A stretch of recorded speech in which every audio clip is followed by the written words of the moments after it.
Hello and welcome to Chinese Novel Audiobook. Explore our playlist for more captivating novels, and don't forget to subscribe and hit the notification bell so you never miss a new video. Now, let's dive into today's story. Chapter 61, The Restoration of the Sacred Icon is complete. Ariela's response left the factory manager a bit puzzled. An overseer. That's almost the lowest level of management. It barely counts as a management position at all. He had initially thought that even if Ariela wanted to become the factory manager, he could grit his teeth and agree. After all, he could just give her an empty title, one that wouldn't involve any real responsibilities, or assign someone capable to assist her. But he really didn't expect her to choose to be an overseer. Ariela, are you sure you want to be an overseer? Absolutely. Would you like to reconsider? Ariela shook her head firmly in response. She wanted to be an overseer. As a worker, her daily life consisted of working on the assembly line in the workshop, day after day, assembling the mechanical components required by the King's Court district. During breaks, she could only walk along a fixed route back to the living quarters assigned by the factory. She had almost no personal time at all. One could say that the small assembly line workshop was her entire world. Her daily interactions were mostly limited to the overseers who oppressed her with whips. For her, being an overseer was the best position she could imagine. She remembered how her father used to boast when he was alive, saying that he worked the hardest and would surely become an overseer one day. Little did they know that management positions within the factory were mostly reserved for those from the upper hive. People like them, from the lower hive, hardly had any chance of becoming managers. A worker was just a worker, destined to remain so for life. As someone from the upper hive, the factory manager could not comprehend Ariela's choice. He couldn't fathom that she might not know about any other positions besides being an overseer. This was the gap created by their different social classes. Seeing Ariela's determination, the factory manager sighed and replied, "All right, Ariela, I respect your choice. From now on, you are an overseer. Someone will come shortly to handle the paperwork and explain how to carry out your duties as an overseer. As for your area of responsibility, it will be the third assembly line where you used to work. Of course, if you ever change your mind, feel free to come find me." An overseer, huh? Well, in any case, she'll still be the most powerful overseer in the factory. Once she gets the hang of it, I'll find a chance to promote her slowly. The factory manager thought to himself. At that moment, Ariela barely heard the factory manager's words. She was already completely immersed in the joy of becoming an overseer. She was the best Ariela ever. Her father never achieved it, but she did. Thank the God Emperor. And thank the merciful governor. Achoo! Who's thinking of me? On the balcony of the Spire mansion, Eden suddenly sneezed. He rubbed his nose and looked towards the holy square. What met his eyes was the towering and majestic 100-meter-tall statue of the God Emperor. It had once been desecrated by heretics, left in ruins. That represented the suffering and humiliation endured by the King's Court district, and even the Imperium itself, during this catastrophe. Due to the Great Rift in the warp, nearly half of the Imperium's territories had fallen into darkness, ravaged by Xenos, heretics, and chaos demons. Urth was one such world. But now, the statue of the God Emperor had been preliminarily restored, returned to its original grandeur. Only the final gilding and gemstone inlay remained. This was a symbol, the first step in a great crusade. He, Eden Grant, ruler of Earth and the planetary governor of the Imperium, would begin to reclaim the planet and save other worlds from the dark side of the Imperium. In the Holy Square, Bayev directed the artisans as they made the final preparations. These artisans were tasked with decorating the entire Holy Square, raising flags, laying out luxurious carpets, and more. They also had to complete the gilding and inlay of gemstones on the statue of the God Emperor before the night of the Emperor's Ascension Day. Fortunately, everything was progressing smoothly, and they would meet the deadline. Bayev looked up at the statue of the God Emperor and couldn't help but pray. "God Emperor above, please bless us. Bless us that, under the leadership of the governor, we may emerge from this terrible darkness." For the past 5 years, Bayev had been in a state of despair. As the Grand Chamberlain of the King's Court district, he was fully aware of the dire situation. He knew that there was no hope left for the King's Court district. Its most likely fate was to fall into chaos and be overtaken by the Hoffman family. But the Hoffman family, with their schemes and short-sighted incompetence, had no chance either. They had already been tainted by chaos. Their control over the king's court district would only make things worse. Ultimately, Urth would not escape the clutches of chaos and face total destruction.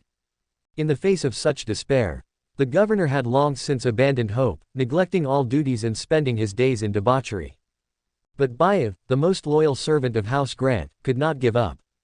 He could not afford to show even a hint of despair, nor let such emotions crush him. Day and night, he worked tirelessly to assist the governor, handling all the administrative duties. Yet all he could do was delay the inevitable, to give the darkness a little more time before it consumed everything. In truth, he had long prepared himself for the end. When the king's court district fell, when the last of the Grant bloodline perished, he and his family would go with them. It would be their final act of loyalty.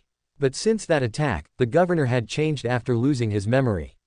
He started taking care of official matters and trying to save the king's court. These past days, Bayev had been observing the governor. He initially thought the governor had turned to the dark gods of chaos, which explained the sudden change. But regardless, it was a good thing. As long as the Grant bloodline continued, even if it meant following them into corruption, Bayev would not hesitate. However, over time, he dismissed that idea. The governor, in fact, showed greater care for his people than even his father had. This was not the behavior of a chaos follower. Rather than believing that the governor had turned to chaos, Bayev preferred to believe that the governor had been blessed by the god emperor. That was why he had changed so much, becoming more compassionate and wise, and gaining godlike, mysterious powers. Seeing the recent changes in the king's court district, Bayev's despair had gradually faded. Although the situation was still tough, he believed the governor would perform more miracles and lead the district out of danger. At the entrance of the cathedral, Bishop Dani leaned on his staff as he walked out. He gazed at the newly restored statue of the god emperor, tears streaming down his face. It was finally restored. Not only had the statue been repaired, but the emperor's Ascension Day festival, which had been cancelled for years, was being held once again. The church would proceed to the holy square to bless the people, distributing sacred bread and water. All of this was thanks to the governor, and Bishop Dani was becoming increasingly convinced that he was the one chosen by the God Emperor.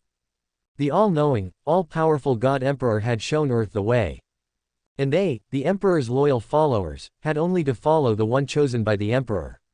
The sword in his hand would cleave through the darkness and lead the faithful into the light. Bishop Dani gazed at the grand statue of the God Emperor, his heart swelling with devotion. To the chorus of the seraphim, he fervently recited the hymns of gratitude to the Almighty God Emperor. Let the Emperor's torch burn bright, dispelling all specters of the void. Chapter 62, The Miracle Descends. Closing square bracket. As the Emperor's Ascension Day approached, nearly all departments within the King's Court District mobilized, working full force to prepare for the grand ceremony. Everyone knew about the ceremony, envying those few who were fortunate enough to be selected to enter the Holy Square. Many began to regret their past actions. Why hadn't they worked harder? Why hadn't they contributed more to the governor's cause, leading them to miss out on this rare opportunity? Of course, the main topic of conversation among the people was the governor himself. Some said the governor had been blessed by the God Emperor. Others claimed that overnight, he had gained divine powers and could kill demons with a single punch. Still, others whispered that the governor had found the mythical bread mountain and intended to ensure no one went hungry ever again. There were even rumors that the governor, after obtaining his extraordinary powers, had spent the night with 10 beautiful women. But this was immediately countered by someone saying it was nonsense. According to their version, the governor had bedded 20 female demons instead. This remark left everyone stunned for a moment, before they quickly scattered in fear. The person who dared to say such outrageous things about the governor quickly shrank back and fled as well, afraid that the enforcers might come to arrest him. Most rumors, however, were whispered in private. One wouldn't want the enforcers to overhear, as that would cause serious trouble. In just a few days, gossip about the governor spread far and wide. Bayev had suggested arresting and putting on trial those who spoke disrespectfully about the governor, but Eden rejected the idea. The majority of the talk was, after all, favorable to him. Even the most outlandish claims only served to bolster his powerful image. It undoubtedly strengthened the people's trust in him. So the public discussion about him was a good thing, as long as it didn't veer into heretical territory. If they started rounding people up for punishment or even execution, leading everyone to fear mentioning the governor at all, that would be a real problem. It would damage his image of benevolence. In short, whatever the people were saying, let them talk. And so, 2 days passed quickly. The preparations for the Emperor's Ascension Day were completed smoothly, and the Secretariat finalized the list of attendees for the ceremony. That evening, Eden once again stood on the balcony of the spire, watching the craftsmen complete the final touches in the Holy Square. Tonight, they would gild the statue of the God Emperor and inlay the gemstones.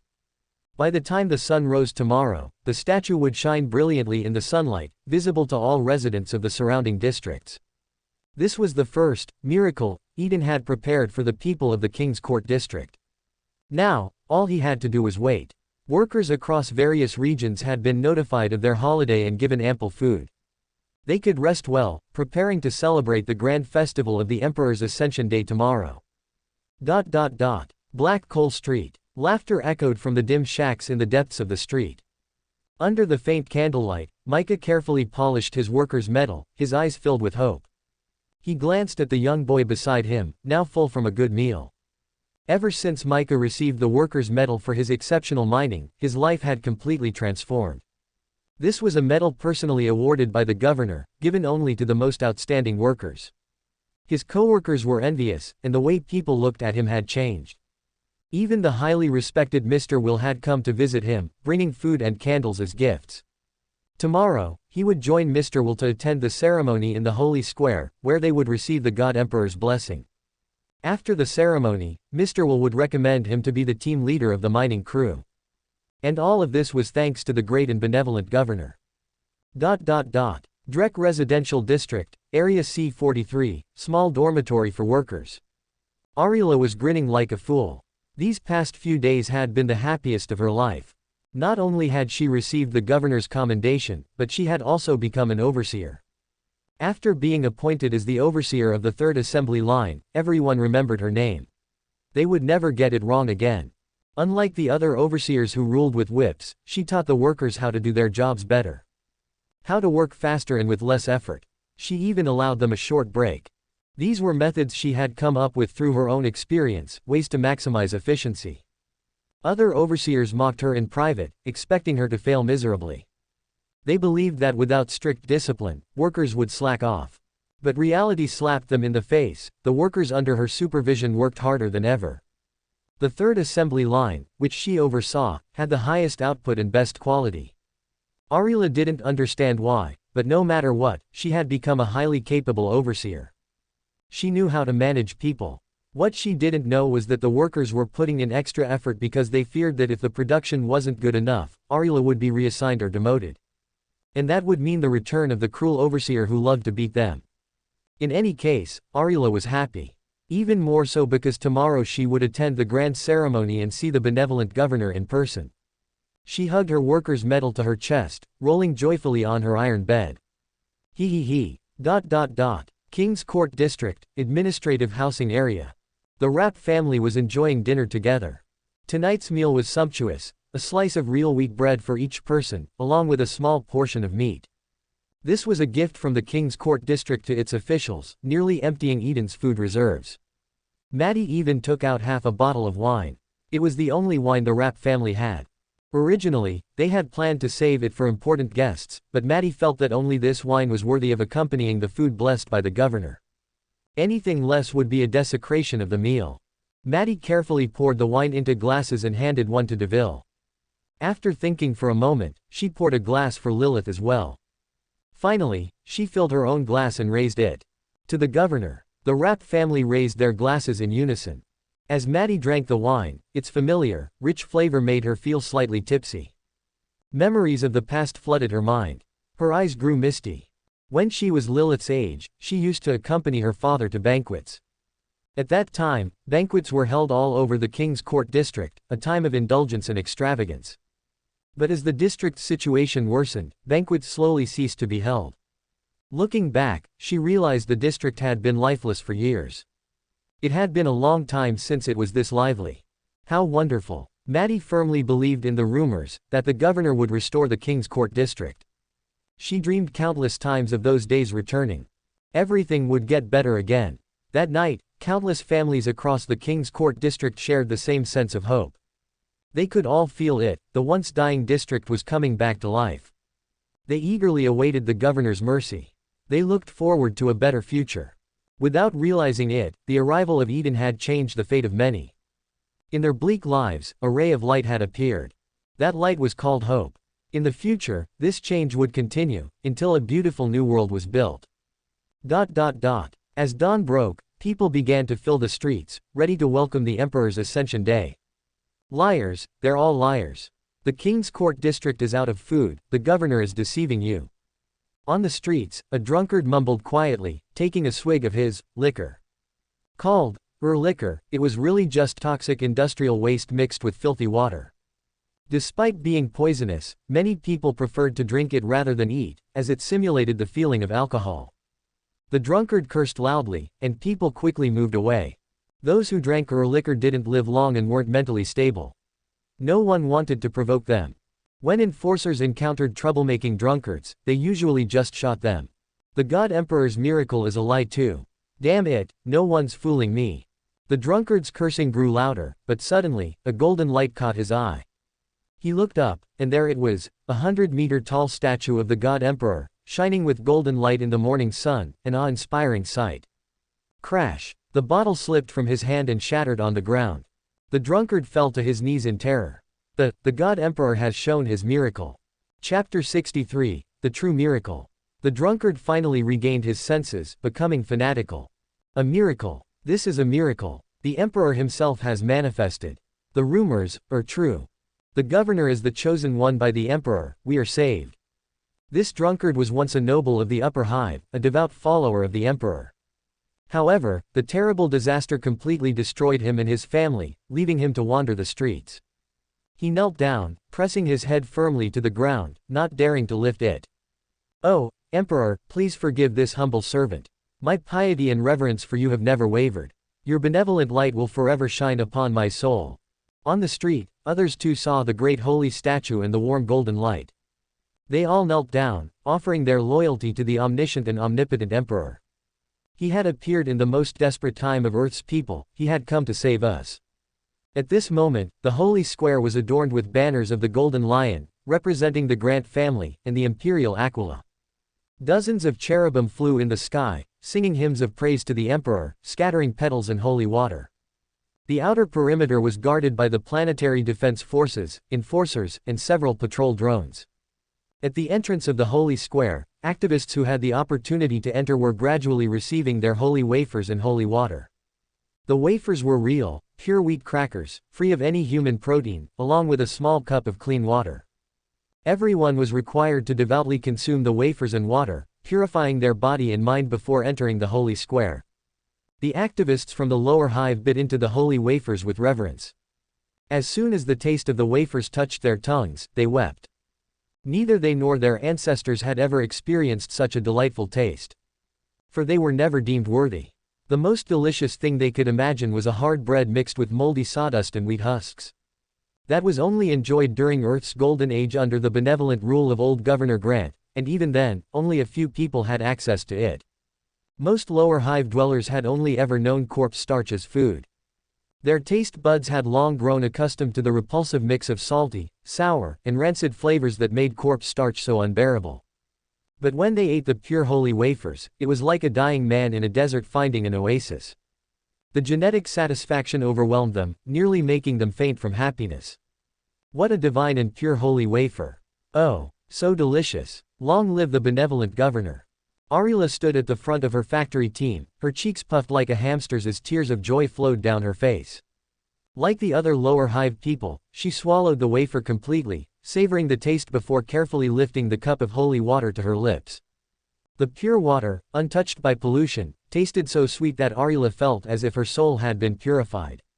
Suddenly, a commotion stirred in the crowd, as if something important had happened. Arila followed everyone's gaze and saw the golden light radiating from the holy statue of the Emperor. Oh, the Emperor had performed a miracle. Most of the people gathered were devout believers of the Emperor.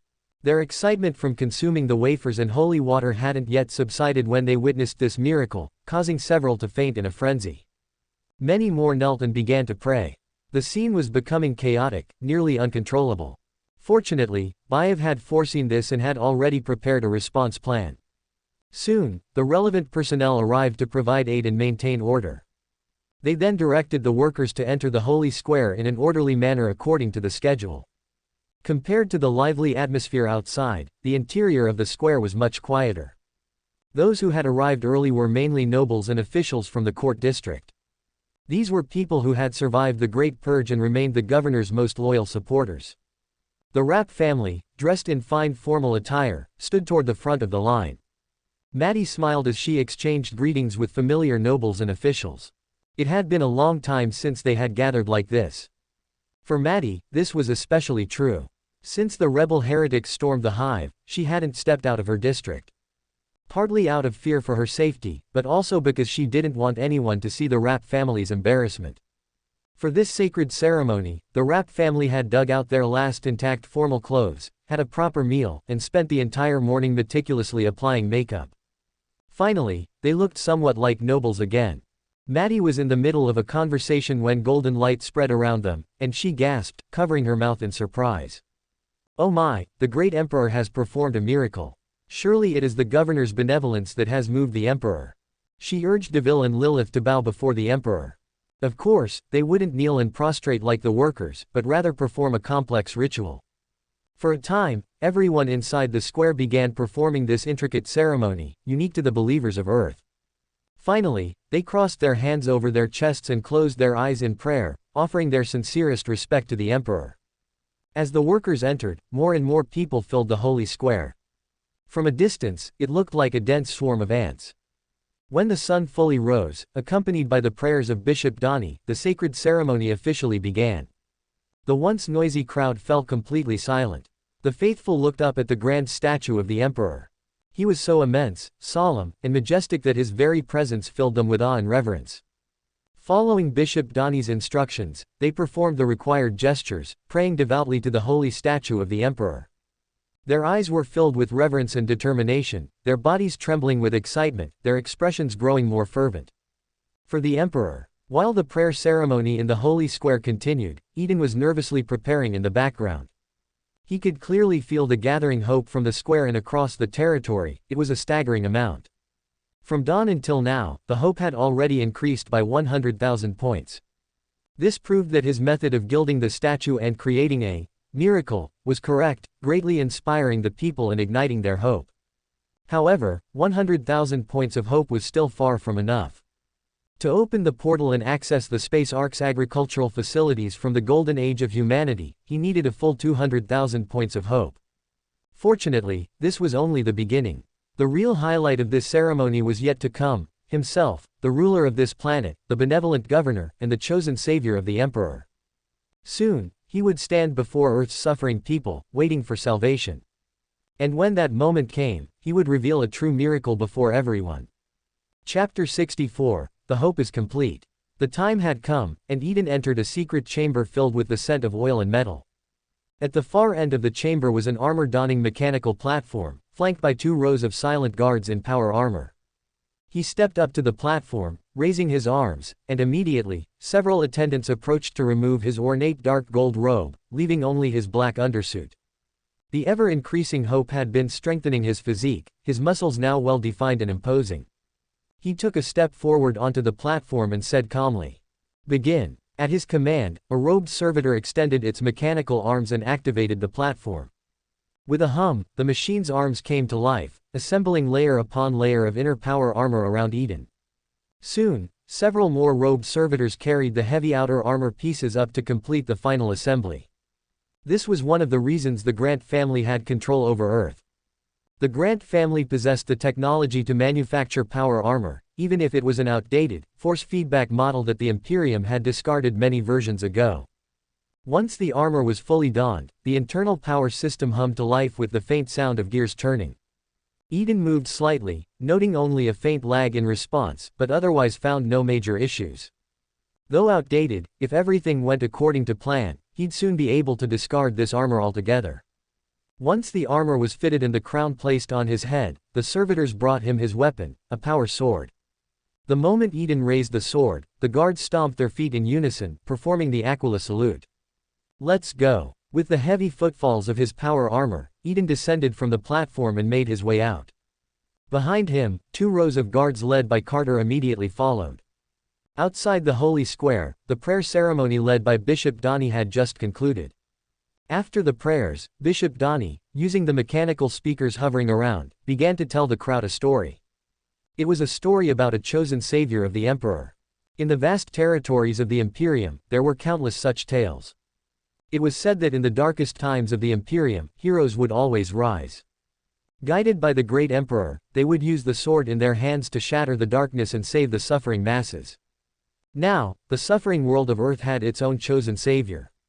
He is the benevolent governor of Urth, the last scion of the Grant family, and a loyal follower of the great Emperor, Eden Grant. As Bishop Donnie's words echoed through the square, the ground beneath the holy statue shook, and a mechanical platform slowly rose in front of the statue. In the sky above the square, the cherubim waved their white wings and sang hymns of praise to the benevolent governor as they slowly flew toward the platform. The people held their breath, waiting in silence for the appearance of their kind and great governor. Finally, as the sacred hymns reached a crescendo, Eden, surrounded by his guards and cherubim, slowly stepped onto the platform.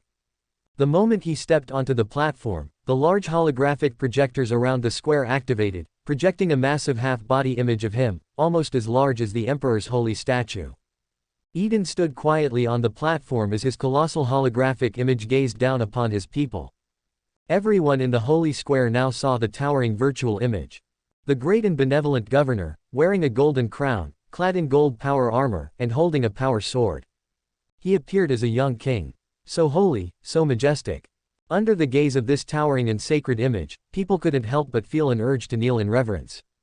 In unison, the crowd knelt, offering their loyalty to the governor. In truth, the golden armor Eden wore had been hastily modified, heavily inspired by the Emperor's golden armor, designed to impress. As for whether this could be seen as disrespecting the Emperor, the people of Urth didn't care. In fact, the resemblance only strengthened their trust in him. Only Bishop Donnie, a devout servant of the Emperor, might have had some concerns. But when Eden showed him the designs and asked for feedback, Donnie had instead offered high praise. He even insisted they should leave the design unchanged. Why? Because in the vision Eden had once projected into Bishop Donnie's mind, he had appeared wearing this very armor. When Donnie saw the armor in reality, it reminded him of the young king from the divine vision. Naturally, he dared not speak against it. In fact, he had to praise it. After all, it was from the Emperor's divine dream, exactly the same. The Emperor himself hadn't objected, so how could Donnie? At this moment, Bishop Donnie looked at Eden with fanaticism. The young king from the Emperor's divine dream had truly appeared, standing right before him. It was just too similar. No wonder he was the chosen one of the Emperor, he looked just like a younger version of the Emperor. Praise the Emperor. High on the platform, Eden finally moved. Rise, people of Urth. With the mechanical speakers amplifying his voice, the entire square echoed with his commanding tone. At his words, the people stood back up. They gazed up at him with eyes full of fervor. Today, I stand before you to deliver an important message. Yes, our planet is mired in darkness and suffering, but that is only temporary. For the great Emperor's omniscient gaze is always upon us. Eden continued his speech, recounting Urth's suffering and struggles, the boundless benevolence of old Governor Grant, and his own determination to restore the planet. He spoke of the Emperor's mercy. He told the people that he had been blessed by the Emperor, given great and mysterious power, and that he was the chosen savior. Under his leadership, Urth would have a bright future. He promised that in the near future, everyone would enjoy better lives. Everyone would eat food as delicious as today's. These impassioned and tempting words left the crowd overwhelmed with excitement, many even crying. No ruler had ever made such a promise before. This speech carried significant political weight, outlining Eden's upcoming policies as ruler. At the end of the speech, Eden raised his power sword high. The omniscient and omnipotent Emperor has decreed, and I, his chosen savior, swear this oath. With my blade, I shall cut through the darkness and lead Urth back into the light. At the moment of the oath, Eden's sword burst into flames, a halo appeared above his head, and his entire body radiated golden light. At the same time, the giant statue of the Emperor also glowed with golden light, bathing everyone in warmth. A miracle had occurred. The crowd erupted in frenzied cheers. They laughed, wept, and bowed in worship to the statue and to their governor, Eden. This miracle was actually an illusion created by Eden using the warp core, mimicking the Emperor's psychic resonance. The warmth emanating from it soothed the minds of the crowd, driving away the darkness in their hearts.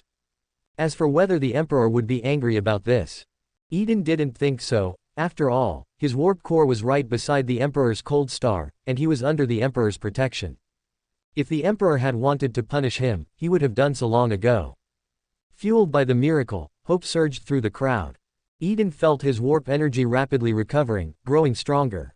More importantly, the 200,000 points of hope he needed had finally been gathered.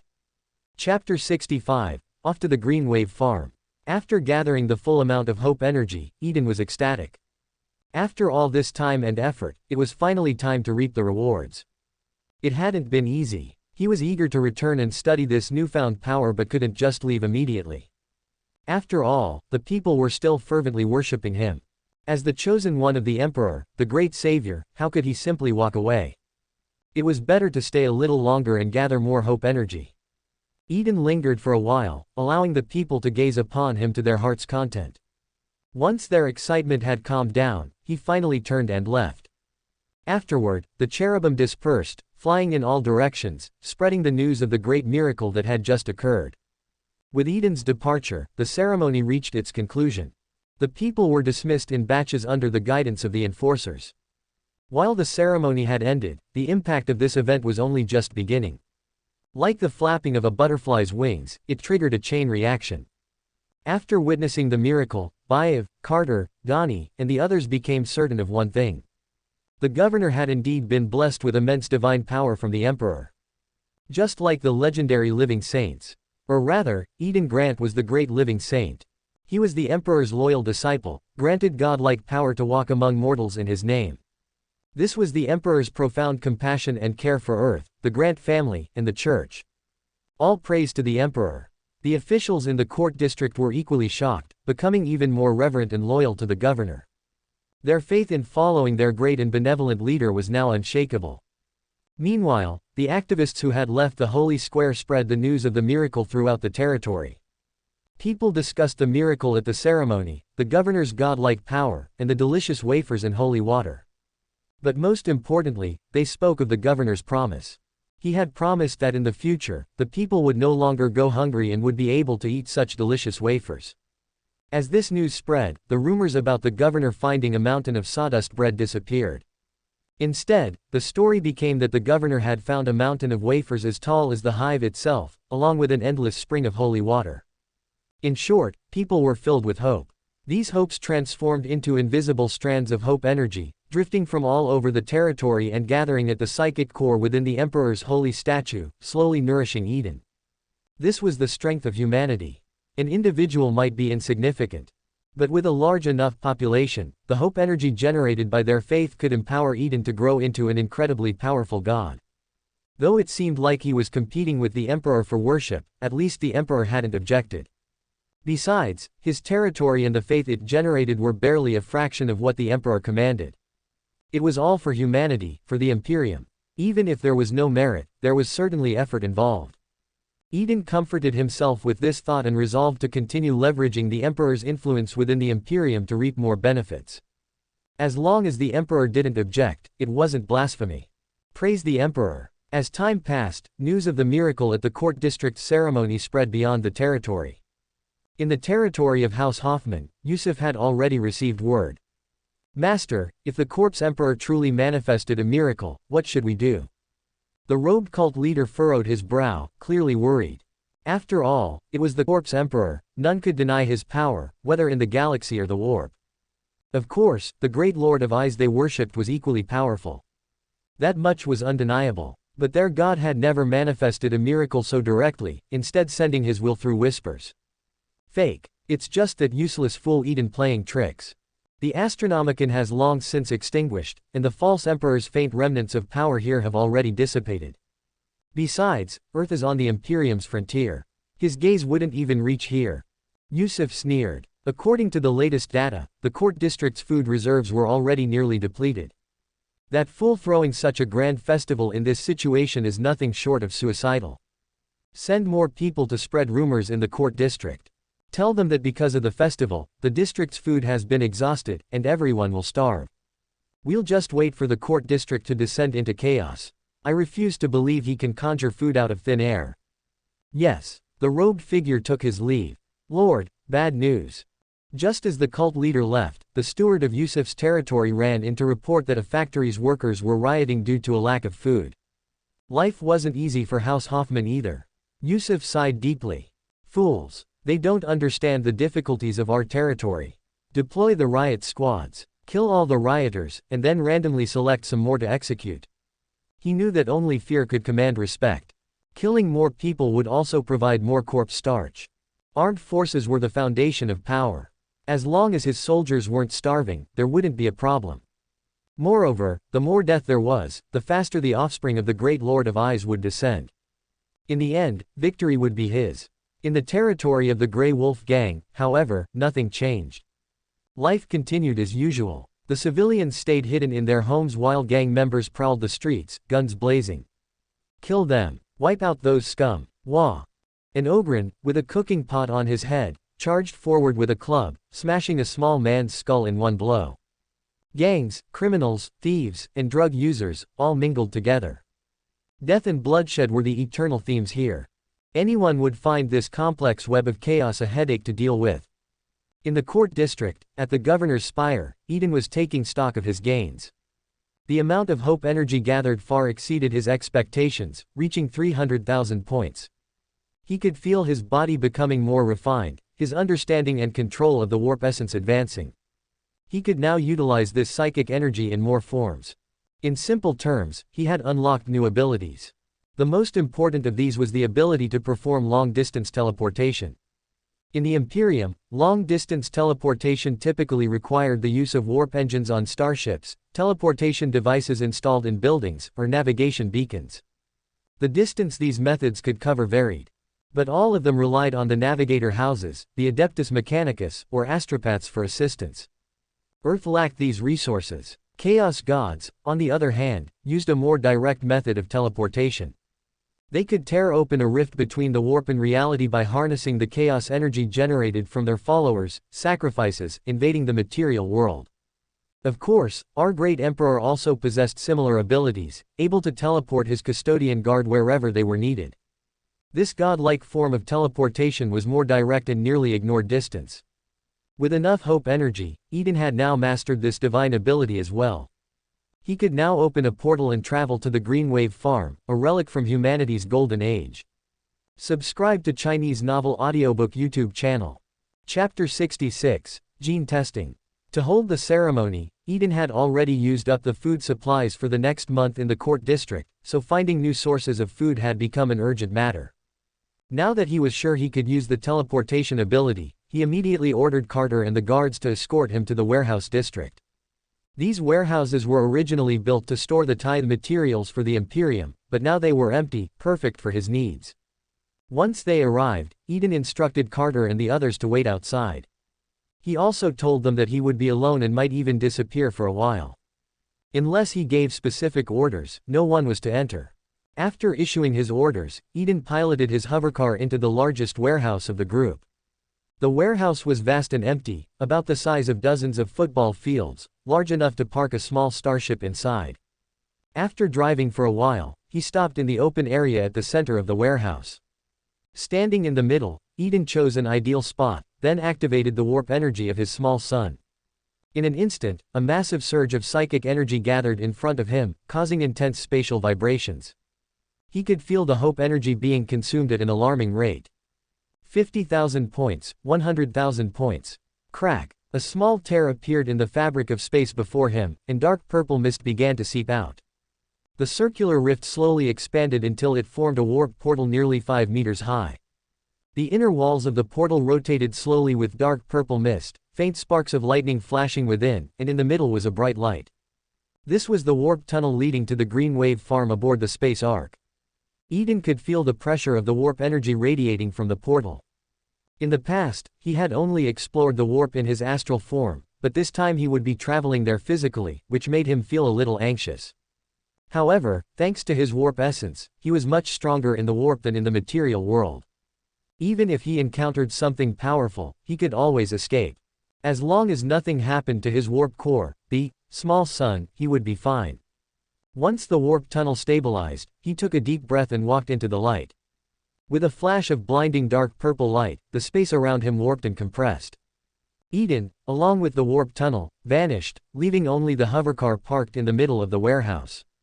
Outside the massive warehouse, Carter and the others felt the surge of spatial energy. But they didn't panic. They had thoroughly inspected the warehouse and surrounding areas before the governor entered. They were certain that the governor was the only person inside. Without a doubt, this spatial disturbance had been caused by their governor, who had been blessed with power by the emperor. Since it was a secret of their governor and they had been ordered not to enter, they, as loyal soldiers, would faithfully follow his orders. Inside the warp tunnel, Eden felt a strong sense of dislocation, causing him to lose track of time. He didn't know how long it had been before a light suddenly appeared before him. Seeing this, Eden stepped forward without hesitation, and his feet touched solid steel flooring. With a soft swoosh, the warp tunnel behind him, filled with dark purple mist, vanished without a trace. He had finally arrived. Eden now stood on the deck of a massive ship. Around him were towering walls made of various ship components, some of which were embedded with twisted skeletons. Through the gaps in the walls, he could see the chaotic, swirling dark purple warp energy outside, occasionally illuminated by flashes of massive energy bolts. Among these swirling energies were pieces of ship debris, bones, and strange objects. If he listened closely, he could hear faint wails and whispers. Eden listened carefully and finally made out the sound, wah, wog. Through the cracks, he saw a green-skinned orc waving a spiked club, joyfully shouting as it floated by, before being sucked into a distant warp vortex. Hiss, the warp really does have everything, Eden muttered to himself in awe. He continued watching for a while and saw various twisted demons and fragments of artificial objects. He even spotted a massive dark red battleship moving in the distance. It was an enormous starship, its gigantic energy cannon leaving a lasting impression. Just gazing at it from afar filled him with awe. Luckily, the ship didn't notice the space ark. That would have been trouble. Satisfied with his curiosity for now, Eden finally remembered why he was there. He was here to find the Green Wave Farm. Looking ahead, he saw a half-destroyed steel gate not far away, with the faint outline of the words, Green Wave Farm, on it. Eden slowly walked toward the steel gate, and as he got closer, he felt a breeze blowing from within. He could hear the sound of rice plants rustling in the wind and the gentle trickle of a stream. Finally, he stepped into the Green Wave Farm. What greeted his eyes was an endless expanse of green rice fields swaying gently in the breeze, with small streams running between them. The clear waters babbled, with little fish swimming to and fro. This idyllic scene was completely out of place in the warp and in the grim darkness of the Warhammer world. It could only be described as magical. Perhaps only during humanity's golden age could anyone have enjoyed such a scene. The galaxy now was a time of blood and fire, overrun with chaos and xenos. Simply surviving was a struggle, no one had the luxury to maintain something like this. Today's Imperium of Man, in terms of art, culture, and technology, was far inferior to the golden age that all humans longed for. The knowledge of how to produce various machines had long been lost. Even the Adeptus Mechanicus, the symbol of Imperial technology, only relied on digging up STC's standard template constructs from the Golden Age to copy pre-designed and templated products. The greatest dream of the Mechanicus priests was to find a complete STC system, said to contain all of humanity's technological knowledge from that time. In this way, science had effectively become archaeology. Even more ironically, the Adeptus Mechanicus strictly forbade any independent scientific research or experimentation by civilians, turning the dissemination of knowledge into a privilege. Eden had come to the Green Wave Farm to find the STC that maintained the farm's agricultural technology, and the intelligent robot. It didn't take long before he found the robot. However, it was holding what looked like an energy weapon, aiming it at him. At the same time, several energy turrets extended from the farm and targeted him. Why in the warp would a farm have this stuff? Eden quickly raised his hands, feeling utterly exasperated. Outsider, cease all movement, or we will use force. I mean no harm, Eden replied. I know, otherwise you would already be dead. I am truly sorry, I am not a rude robot. But the Green Wave Farm was once invaded by alien species, resulting in damage to the rice fields. To protect the farm, I was forced to implement certain defenses. You appear to be human. Of course, I am human. Pure-blooded human. Eden's voice was firm. The robot looked at Eden, seemingly nervous but also slightly excited. That's wonderful. I need to conduct a gene test on you, though. There are too many alien species that resemble humans these days. And if I don't pass the test? Eden asked. Then, like those aliens. Following the robot's gaze, Eden saw several skeletons. They appeared to be wearing Imperial Guard uniforms. WTF. Chapter 67, Pure-Blooded Human. 500 PS reached. Next goal, 1000 PS. Weren't those all humans? How did they turn into aliens? Eden was confused. In the current Imperium, humans were identified by the characteristics of their skulls. A human skull symbolized the purity of the human soul, meaning that the person had died untainted and uncorrupted, remaining a pure-blooded human. Aliens and demons might be able to shapeshift, but the one thing they could never possess was a human skull. This is why so many institutions and individuals across the Imperium used skull emblems to represent purity. You could see the skull symbol everywhere in the Imperium. Even Eden had a golden skull ring on his hand right now. Mr. Robot, aren't those humans? How could they possibly be aliens? Oh right, in your terms, Xenos, but they can't be, right? Eden pointed at the pile of bones, voicing his doubts. Those skulls were clean, smooth, and polished, definitely pure. Sir. The robot paused, as if uncertain how to address Eden. My name is Eden Grant. Nice to meet you, Mr. Eden. I am Moss, a B-12 model farm robot. Good to meet you too, Mr. Moss. Eden enthusiastically extended his hand, and Moss's digital eye screen displayed a happy squint as it seemed pleased. Now, Mr. Eden, back to your question. Those creatures to which the bones belonged are undoubtedly aliens. Based on genetic testing, their similarity to human genes is less than 1%, if not lower. Judging by that, it's clear they cannot be considered human. Hearing Moss's explanation, Eden finally understood. This Golden Age robot, Moss, determined humanity by genetic similarity. Modern humans had undergone extensive genetic modification, mutations from chaos wars, and warp exposure. Their genes had become almost entirely different from those of humans in the Golden Age. There was even a joke. From a genetic standpoint, a banana from the 3K era was more similar to a pure-blooded human than a human from the 40K era. At least bananas shared over 50% of their genes with pure-blood humans. This would explain the Iron Men rebellion. Perhaps the Iron Men would rather serve a banana from 3K than humans with their messed up 40K genes. Of course, this was just Eden's wild speculation. Now, the problem was how to pass Moss's genetic test. If he failed, wouldn't that be the end of him? Mr. Eden, please extend your hand so we can collect a genetic sample. During the sampling process, please remain calm. Any aggressive behavior will be interpreted as an attack on the farm and will be met with firepower. Moss warned. Soon, a disc-shaped machine, made of various rusty metal scraps, wobbled over. The machine stopped in midair, seemingly stuck, while sparks fizzled from its joints.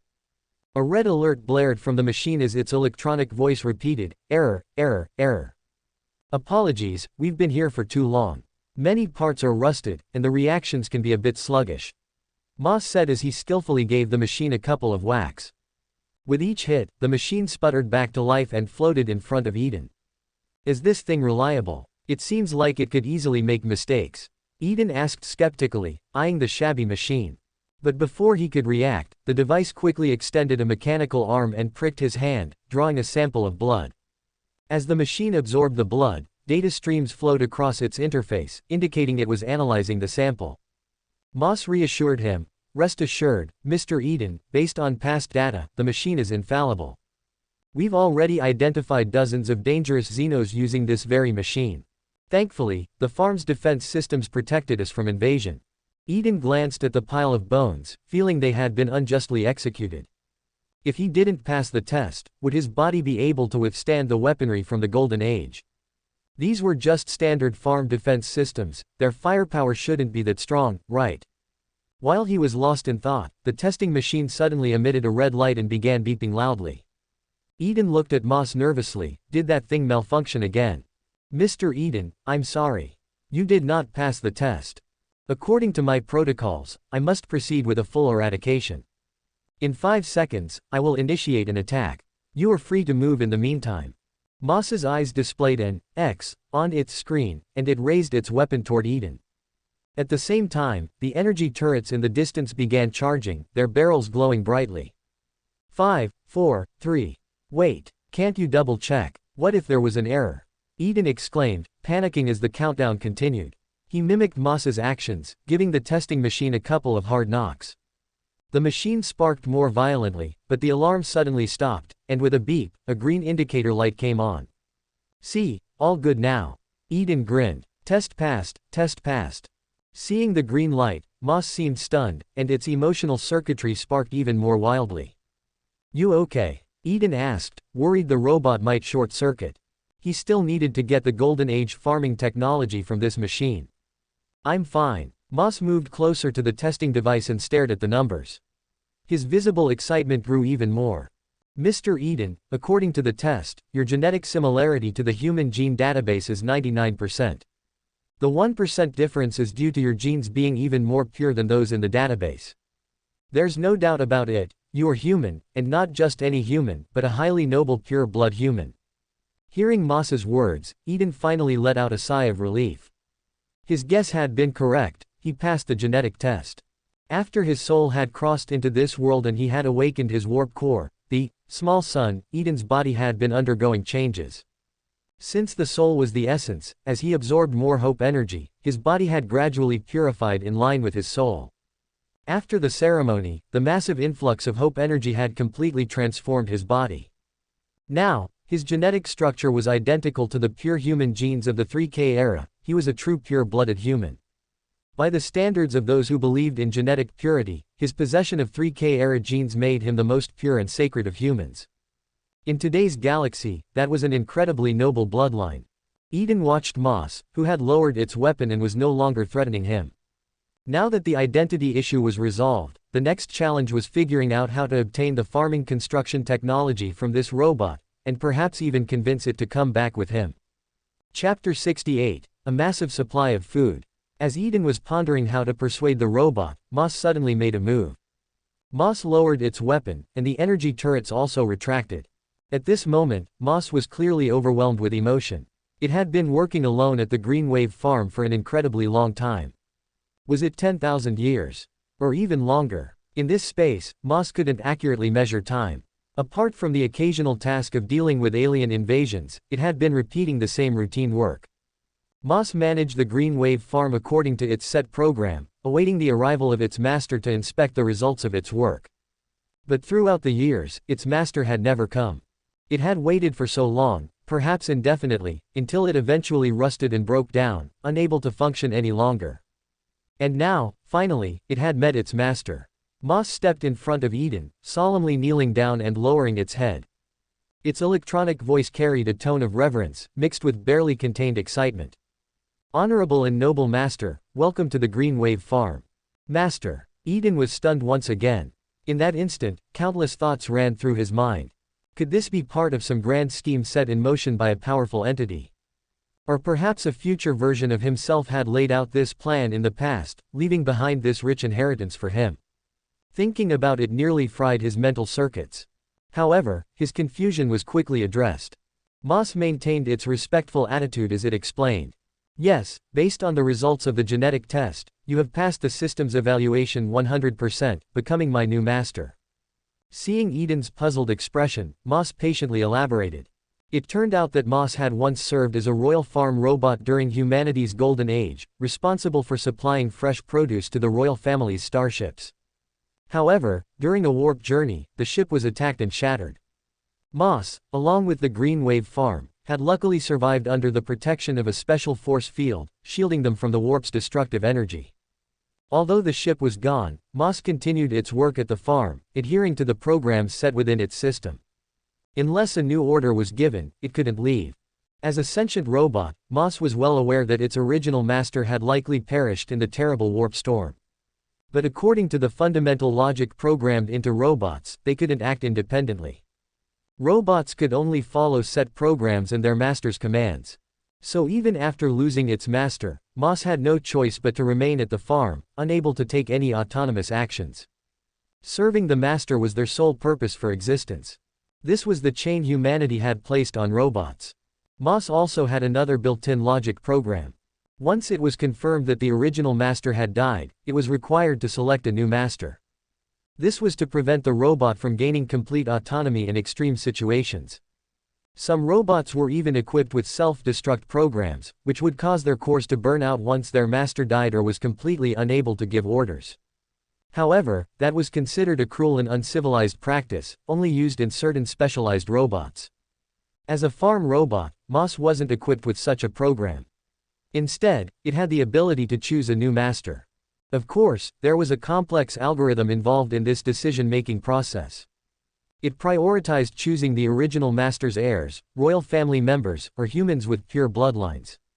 But there was no doubt, Eden had passed the system's evaluation.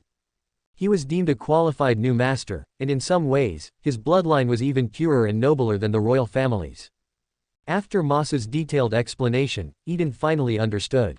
This was all just a coincidence. His pure bloodline, along with the timing of his arrival, had aligned perfectly with the conditions required to become Moss's new master. So, I'm your new master, and you'll follow all of my commands. Yes, my master. Moss, from now on, address me as Governor. Understood, Governor. Excellent. In that case, does this artificial farm now belong to me? Hearing this, Moss hesitated for a moment before responding. According to inheritance law, in the absence of royal heirs, their assets are collectively owned by the royal family. So, the Green Wave farm technically belongs to the royal family. Is that so? Eden scratched his head, realizing he had found a way to communicate with the robot. Well then, I, the governor, officially declare that the Green Wave farm is now my personal property. I hereby order you to manage this farm on my behalf. Any issues with that? Moss's screen displayed a stream of data as its CPU processed the command at high speed. It eventually concluded that it must obey its master's orders. No issues. Then why are you standing around? Get moving and show me what you've been working on. I, the governor, am here to inspect your progress. At Eden's command, Moss became visibly excited. Finally, after all these years, someone had come to inspect its work. Right away, please follow me. Moss eagerly led Eden on a tour of the vast Green Wave farm, piloting its hover unit as it zipped along. It was only now that Eden realized the section of the farm he had initially seen was just one part of the artificial complex. The Green Wave farm had several zones, each dedicated to growing different crops, including rice, wheat, and potatoes. It also had independent ecosystems to support the specific needs of each crop. Eden suddenly realized that in addition to the valuable farm construction technology, these rice, wheat, and potato seeds were treasures too. These were crops from the Golden Age, completely untainted by pollution. In the current galaxy, many plants and animals had been corrupted or mutated, far from their original forms. Many had defects, or even toxic qualities. Some required special treatments just to be usable. For example, the wheat used to make flour in the Court District. The wheat had a mild toxicity and needed to go through special screening processes before it could be ground into flour for consumption. But in the 40K era, with the humans' chaotic gene pool, people had built up resistance to toxins, so they could eat almost anything without dying. After all, if you could stomach corpse starch, what couldn't you eat? An extreme example would be Catachan. Catachan was covered in dense jungles where the ecosystem itself seemed conscious and highly aggressive. In such a hellhole, it was unclear who would eat whom when crops were planted. It was a constant battle of plants versus Catachan humans. Given such examples, the pure seeds from the Green Wave farm would be incredibly valuable across the galaxy. What's more, Moss revealed that the Green Wave farm not only stored these seeds but also had facilities and technology for cultivating them. This was an enormous surprise. Eden felt like he'd hit the jackpot. However, after touring the entire farm, Eden realized one major problem. The crops had only recently been planted, meaning it was far from harvest time. These distant resources wouldn't solve his immediate food crisis. He couldn't just wait around for the harvest, and the Court District's food supplies wouldn't last until next month. What should he do? Fortunately, Eden's worries were soon put to rest. Moss had been continually planting and storing food. It had been farming for millennia. If its storage technology was as advanced as its farming, the amount of stored food would be unimaginable. Chapter 69, The people are waiting for the governor. Eden slapped Moss's metal shoulder, the sound of metal clanging, his gaze filled with admiration. Well done. I officially declare you the #1 hero of the court district and the greatest farm robot. Governor, sniff sniff. Moss's eye display showed an image of teary eyes, overwhelmed with emotion. After years of tireless work tending the farm, Moss had finally gained the recognition of its master. At this moment, it felt its mechanical life had newfound purpose, feeling incredibly honored and happy. Moss, built during the golden age of humanity, had been allowed to experience a wide range of emotions during that highly advanced and civilized era. It even seemed a bit cute, contrasting sharply with the grim reality of the current galaxy. All right, enough with the tears. If you're done, hurry up and take me to the warehouse, let's move. Eden was in a rush, like someone who gets what they want and moves on without a second thought. He was eager to get his hands on that food. After all, the people in the court district were still starving. Moss, determined, revved up the hovercraft and zoomed toward the warehouse at an incredible speed, leaving almost a blur in its wake. Eden, feeling the powerful acceleration, was completely overwhelmed. If his body hadn't been strengthened by the warp core, he would have likely passed out. He opened his mouth to say something, but the wind blasting into his face prevented him from speaking clearly. You, really, don't need to rush. Soon, the hovercraft made a sharp turn and came to an abrupt stop outside the warehouse district of the Greenwave farm. We've arrived, Moss announced, stepping off the hovercraft and gesturing toward the towering steel doors ahead. Eden stumbled off the craft, his legs a little wobbly. He grabbed Moss for support and spoke in a serious tone. Next time, don't drive like that when you have a leader on board, okay? Understood, Governor. Moss replied obediently. Eden walked toward the warehouse, craning his neck to look up at the massive steel door, which stood at least 10 meters high. Just the size of the door alone hinted at how enormous the warehouse must be. What kind of starship needed such a massive artificial farm and storage facility? And after the ship was destroyed in an attack, the fact that the remaining force fields still protected the Greenwave farm showed just how incredible the technology of the Golden Age was. Truly, any leftover technology from that era could help someone like Eden, a planetary governor, soar to greatness. Quick, open the door. Let's see how much food is in there. Eden commanded, brimming with excitement. The bigger the warehouse, the better. A larger warehouse meant more food. Within the Imperium, food was an incredibly valuable resource. With enough food, you could stabilize the population, expand, and support armies to conquer the galaxy. Once he got the food back to the court district, he could really start to build up. Moss followed the order, pulling the lever to open the warehouse door. The ground trembled as the steel door slowly creaked open. Eden rushed inside, but the moment he saw what was inside, he froze in disbelief. Moss, is this what you call food? There was no food, only a mountain of decayed, blackened ash. Back in the court district, Bayev sat at a large desk, piles of documents in front of him. These were today's governmental duties. After finishing one document, he lifted his head, his brows furrowed in deep concern. The situation in the court district hadn't been good lately. Their governor had been missing for 5 days. Of course, it was only a temporary disappearance. Bayev had gone to the scene of the disappearance. The governor had vanished without a trace, leaving only a hovercar behind. There were no signs of an attack, and the guards reported no signs of enemies. Even Donnie, the priest, had visited and confirmed that there was no presence of chaos. All evidence suggested that the governor had not been attacked. Everyone was more inclined to believe that the governor had gone to some mysterious place. After all, space teleportation technology wasn't entirely unknown in the Imperium. Especially Donnie, who was adamant that the governor, chosen by the Emperor, was a living saint and would be perfectly fine. Living saints were incredibly powerful and mysterious, so how could they die so easily? There were even stories of living saints, like Saint Celestine, who appeared as a glowing angel and had the ability to revive herself and others. Though everyone believed the governor would return safely to protect his people, many things had happened in his absence. The treacherous House Hoffman had once again used insidious methods, spreading rumors that the court district's food supply had been completely depleted. Hoffman's forces also sent in more cultists, launching suicide attacks that contaminated the protein at the corpse starch factories. This loss was a devastating blow to the already struggling food supply of the court district.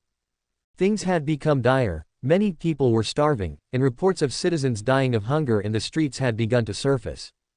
Rumors circulated that the governor had abandoned them, and that everyone in the court district would starve to death. Bayev had issued a statement claiming that the kind governor, following the guidance of the emperor, had gone out to search for food. He promised that the governor would soon return with an endless supply of food to ensure that everyone was well fed. This story was something Bayev had made up to calm the public for now. Fortunately, the lingering influence of the recent ceremony still held strong. Most of the citizens, loyal to the emperor and the governor, chose to believe this statement. They endured their hunger and waited hopefully. They waited for their governor to return with endless food. However, some scoffed at this, convinced that it was all lies from the court district.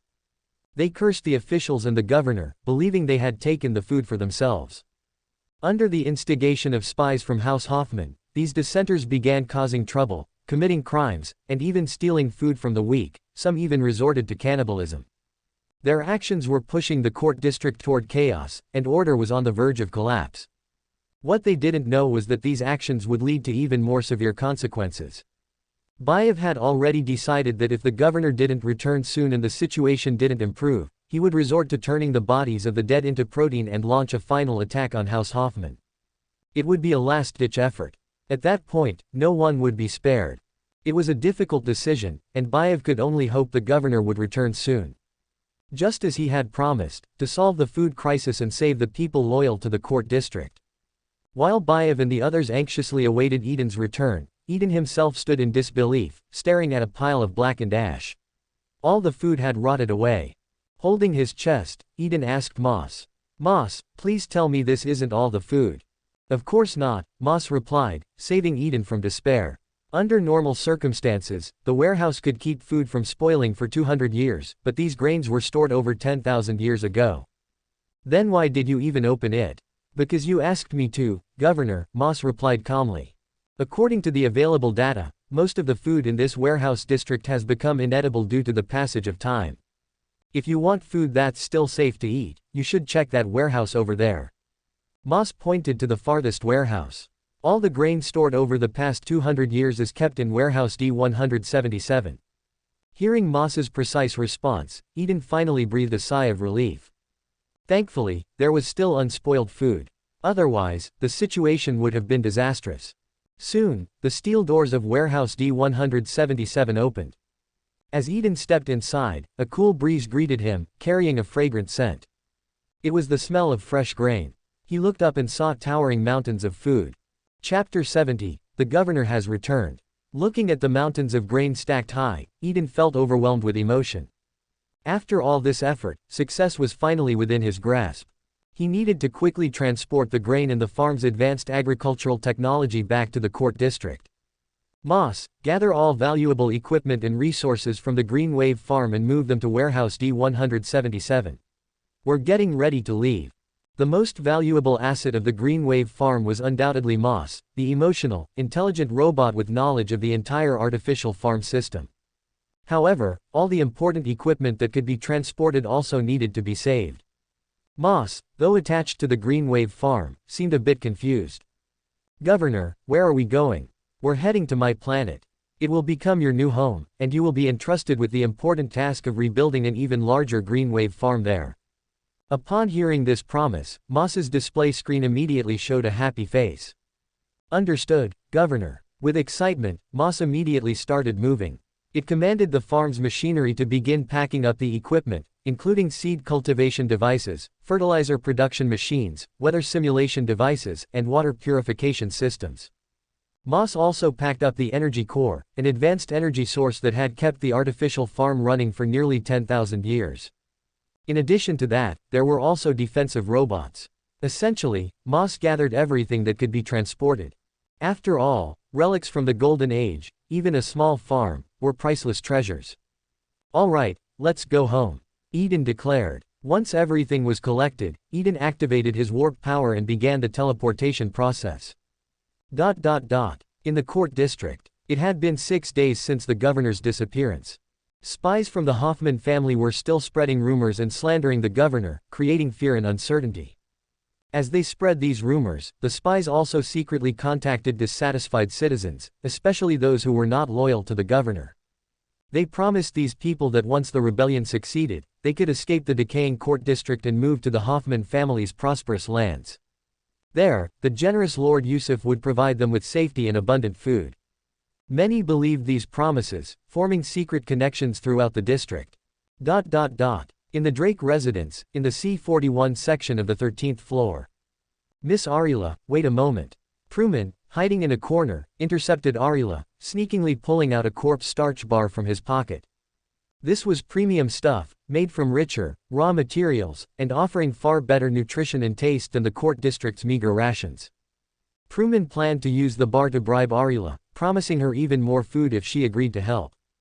However, despite her hunger, Arila immediately scolded him when she realized he wanted her to betray the governor. She also alerted the nearby patrolling officers. Truman, furious, snatched back the corpse starch bar and fled. He couldn't understand it. Why would these ignorant lower-class people refuse free food in exchange for betraying the governor? He had never experienced the loyalty the people felt for their governor. Many in the court district truly believed in the kind governor, not just because of the recent holy ceremony and miracle, but because they felt the governor genuinely cared for them, offering dignity and hope. Therefore, the people chose to believe in the governor's promise. But Truman didn't care. The spies were successfully carrying out Lord Yusuf's plan. A terrifying riot was set to erupt that night. Whether the rebellion was crushed or chaos spread, it would further weaken the already starving court district. As the hour approached, the atmosphere in the district became increasingly tense. Outside the largest warehouse in the complex, Carter and the guards were still waiting outside. After confirming that the governor hadn't been attacked, they resumed their watch. Soon, Bayev arrived in his hovercraft. For the past few days, he had come to this spot daily, waiting for the governor to return. Today, his face was more grim than usual. Based on the information he had received, a riot was brewing, and it seemed inevitable. Only bloodshed could restore order. Bayev got out of the vehicle and greeted Carter. But just then, they heard clanging noises coming from inside the warehouse. At the same time, purple mist began to seep out. Carter, having sensed a spatial distortion earlier, quickly moved toward the warehouse with Bayev following close behind. As they approached, they saw Eden stepping out, coughing and brushing wheat grains off his clothes. Finally, I'm back, Eden muttered. Governor, you've returned. Eden looked up to see Bayev and Carter, both filled with excitement as they bowed to him. After hearing their explanations, Eden realized that 6 days had passed while he was away. It seemed that warp travel came with a small time distortion. He would need to be more careful in the future when teleporting to her from the warp or other locations. Perhaps with enough hope energy in the future, he could even create a warp clone to handle multiple tasks at once. But those thoughts were for later. Right now, he had to deal with the current crisis. Eden learned from Bayev about the impending rebellion. The chief steward was deeply worried. After the riot, it would be nearly impossible to restore order to the court district. Old Bay, you don't need to worry. I've found the food, Eden said confidently. He led Bayev, Carter, and the others into the warehouse. As they entered, the sight of mountains of grain left them in stunned silence. By the Emperor! Bayev gasped in disbelief, thinking he was seeing things. Even in the most prosperous days of Earth Star, he had never seen so much grain in one place. And it looked like pure, uncontaminated crops. In any part of the galaxy, this would be considered top-grade food. Governor, am I seeing things? Is this really pure grain? You're not seeing things, Eden confirmed. Upon hearing this, Bayev's legs gave out, and he collapsed to the ground, weeping uncontrollably. The court district was saved. The food in this warehouse was enough to rescue the district. Eden had asked Moss earlier how many people this amount of food could feed. Moss had replied that it was enough to sustain 1 million people for a month. Hearing this, Eden was initially alarmed. There were over 2 million people in the court district.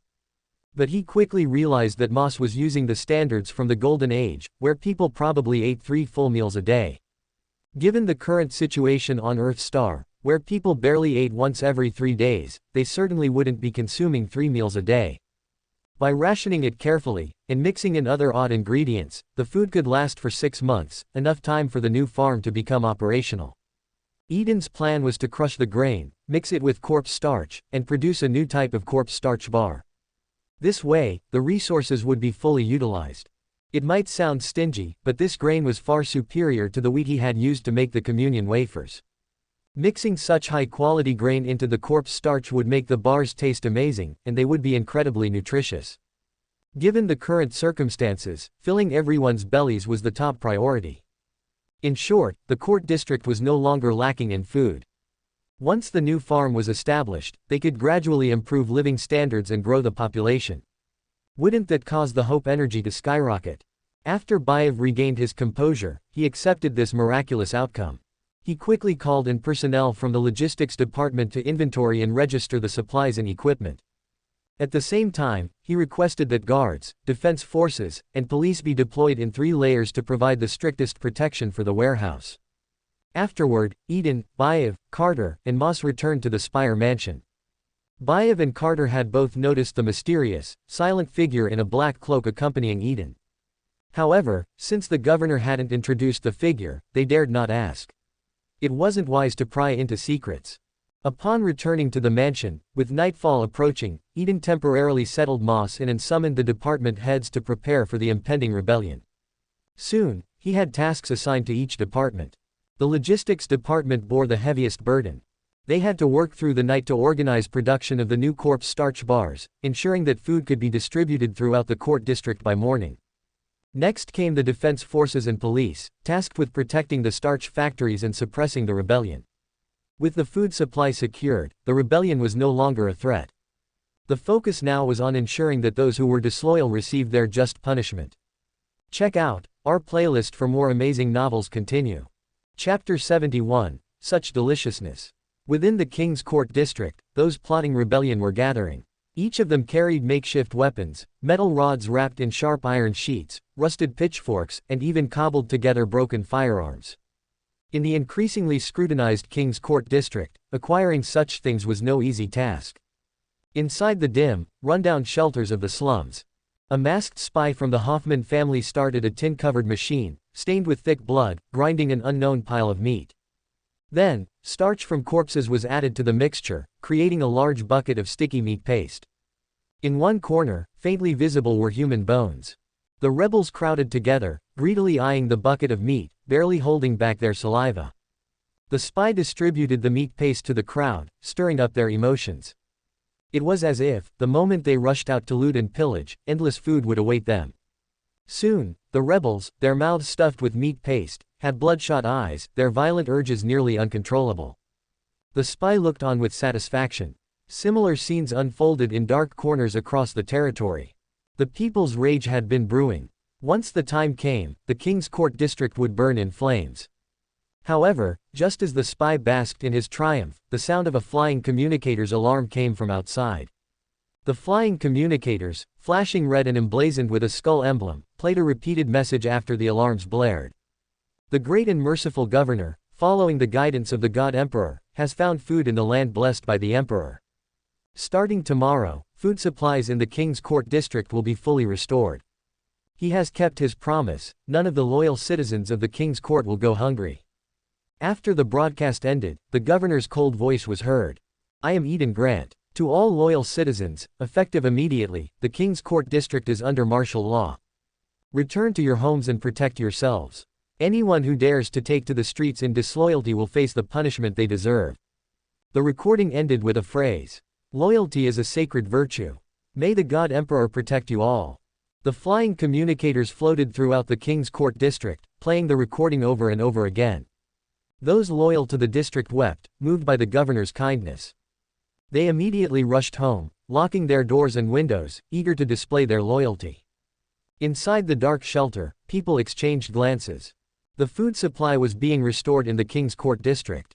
The spy was resolute. That's a lie. Don't be fooled by that deceitful governor. If there was food, why didn't he give it to you sooner? But, someone hesitated. In the next moment, their throat was slit, blood splattering over the others. A cowardly fool like you doesn't deserve to be with us. The spy, holding a bloody knife, declared. We'll storm out, overthrow the decaying King's Court. Drag the fat governor from his throne and take everything from him. With that, he pulled aside the curtain and stepped outside, shooting at a nearby flying communicator. The communicator exploded on impact, its flames illuminating the area. As the explosion sounded, the rebels in the shelter screamed and rushed out. But what awaited them were the arriving law enforcers. From the balcony of the Spire mansion, Eden gazed over the district's territory. He could hear the sounds of gunfire echoing across various areas of the king's court. In the distance, flashes of fire lit up the sky. It was the law enforcers clashing with the rebels. Loyalty is only granted once. Eden had given the rebels a chance, but they did not cherish his mercy. Now, what awaited them was the ruthless slaughter by the law enforcers. There would be no chance for pardon. In truth, Yusuf's plan wasn't bad. He had successfully incited the rebellion. Once a rebellion began, no matter how the king's court responded, it would cause widespread fear and chaos. But that was only if the district had no food. Now that the king's court had ample supplies, the rebels were nothing more than clowns, unable to stir up any significant trouble. Yusuf's rebellion had, in fact, helped Eden. It allowed him to wipe out all the disloyal and dangerous elements. With those troublemakers gone, the security of the king's court district would rise to a new level, making it easier to manage. As Eden pondered, he ordered someone to deliver a letter of gratitude and an award to Yusuf. A token of thanks for Yusuf's contribution to the security of the district. He hoped Yusuf would be pleased when he received it. In a room within the Drake residential area, Plu and the workers, clutching mops, brooms, and sticks, exchanged uneasy glances. Every boom of gunfire from outside made them flinch. They had planned a revolt. Plu, unable to kill, had mixed corpse starch into a paste for the workers he had manipulated. But just as they had eaten the paste and were ready to riot, they heard the king's court district's warning. Plu had been about to lead the charge but hesitated. And now, they were stuck in this awkward situation. The sounds of gunfire and screams outside had drained all their courage. None dared to go out anymore. What do we do now, leader? The others looked to Plu for guidance. Plu, panicking inside, wondered how the law enforcers could have skipped right to shooting people instead of merely suppressing them. He had just joined the Hoffman's spy team, earning 2 corpse starch bars a day. No way he was going to risk his life. Plu gritted his teeth. We'll stay put, and go nowhere. But what if the law enforcers find out what we did? What then? The others were clearly terrified, but Plu was even more scared. From their looks, he could tell they might offer him up as a scapegoat, hoping for the district's mercy. Plu hurriedly warned them, no one says a word, or we're all exposed. The great governor said it himself, those who stay indoors are loyal citizens. Yes, that's right, we're loyal. The workers, grabbing onto this lifeline, quickly chimed in. Plu and the workers decided to stay put until dawn, then scatter and return to work as usual. That way, no one would ever know. Finally, they made it to dawn. Like the others, Plu left, dragging his hungry, tired body to the factory to work. He had a legitimate worker's identity in the king's court district. Upon arriving, the workers were gathered together. None knew why, but they nervously discussed the food situation. Would the food supplies really be restored today? Soon, they got their answer. The overseer announced that food would be distributed, 1 corpse starch bar per person. Plu scoffed, just 1 bar. But when he received it, he realized it was almost twice the size of the corpse starch bars from the Hoffman family. Though surprised, he still sneered. So what if it was bigger? It was still sour, fishy, and foul, far worse than the Hoffman's corpse starch bars. However, Plu heard the workers gasping and exclaiming in delight. By the God Emperor, this is delicious. Praise the governor.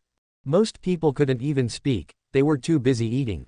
Plu smiled slightly, these workers clearly hadn't tasted anything good. Feeling a little hungry himself, he held his nose and bit into the corpse starch bar. Immediately, a rich wheat fragrance filled his mouth. Delicious, absolutely delicious. Plu was stunned. Like the other workers, he had never eaten wheat and had no words to describe the taste. All he knew was that this corpse starch bar was incredibly tasty. As he ate, tears welled up in his eyes. The Hoffman family's corpse starch. Utter garbage. He made up his mind, he would stay and work in the king's court district. Although he had somewhat expected this, the commotion caused by the new corpse starch bars had still surprised Eden. The bars, made with a blend of powdered wheat husks, had become a gourmet delicacy, even though the wheat content was less than 1/20th of the bar. People wept, falling to their knees in gratitude for the governor's generosity. Some knelt before the image of the god emperor, repenting for their previous disrespect. How could they have doubted the governor for any reason? Once the bodies were cleared from the streets and food supplies fully restored, Eden went to find Moss. It was crucial to the next series of plans. In a secret chamber, Eden, wearing a skull-shaped welding mask, held a welding torch, sparks flying from the tip. Chapter 72, From now on, you'll be the oil man. With a clang, Eden tossed the welding mask onto a pile of parts nearby. He looked at his creation, clearly very satisfied. Not bad. Looks just right. From now on, you'll be known as the oil man. Standing before Eden was a man, dressed in a rust-red hooded robe, with a skull mask embedded on his face, glowing red cybernetic eyes, and octopus-like mechanical arms protruding from his back. And most prominently, the Imperial Aquila symbol that Eden had just welded onto him. The appearance was not just similar to the tech priests of the Adeptus Mechanicus, it was an exact replica. Governor, what is an oil man? The tech priest, Moss scratched his head, puzzled. Oil man is a nickname for the members of the Adeptus Mechanicus. They love to enhance their bodies through various mechanical augmentations. Eden then gave Moss a detailed introduction to the Adeptus Mechanicus. The Adeptus Mechanicus, headquartered on Mars, is one of the Imperium's most significant religious organizations, with its members possessing remarkable technological prowess. Though nominally a part of the Imperium, they are more like a state within a state. They have their own exclusive technology, forge worlds, armies, and fleets. Of course, like other Imperial organizations, they revere the god emperor, whom they worship as the Omnisaea. They also believe that all machines contain a machine spirit. Because of the machine spirit's existence, machines can function. The tech priests of the Adeptus Mechanicus handle the bulk of the Imperium's research, engineering, equipment maintenance, and industrial production. They also have a crucial task: to excavate and uncover the technology left behind from humanity's golden age. After explaining this, Eden looked at Moss and issued his command. From now on, you will play the role of a tech priest. You're not allowed to reveal your true identity to anyone. Understood. Also, adjust your voice. Make it colder, more raspy. Soon, under Eden's guidance, a cold, mechanical tech priest named Moss was born. It still feels like something's missing. Eden stared at him for a moment, then rummaged through the parts pile, tinkering until he handed Moss a mechanical staff. Now it looked even more authentic. Of course, it was all a bit rough around the edges. For now, this would do. Moss could gradually modify his body as time went on.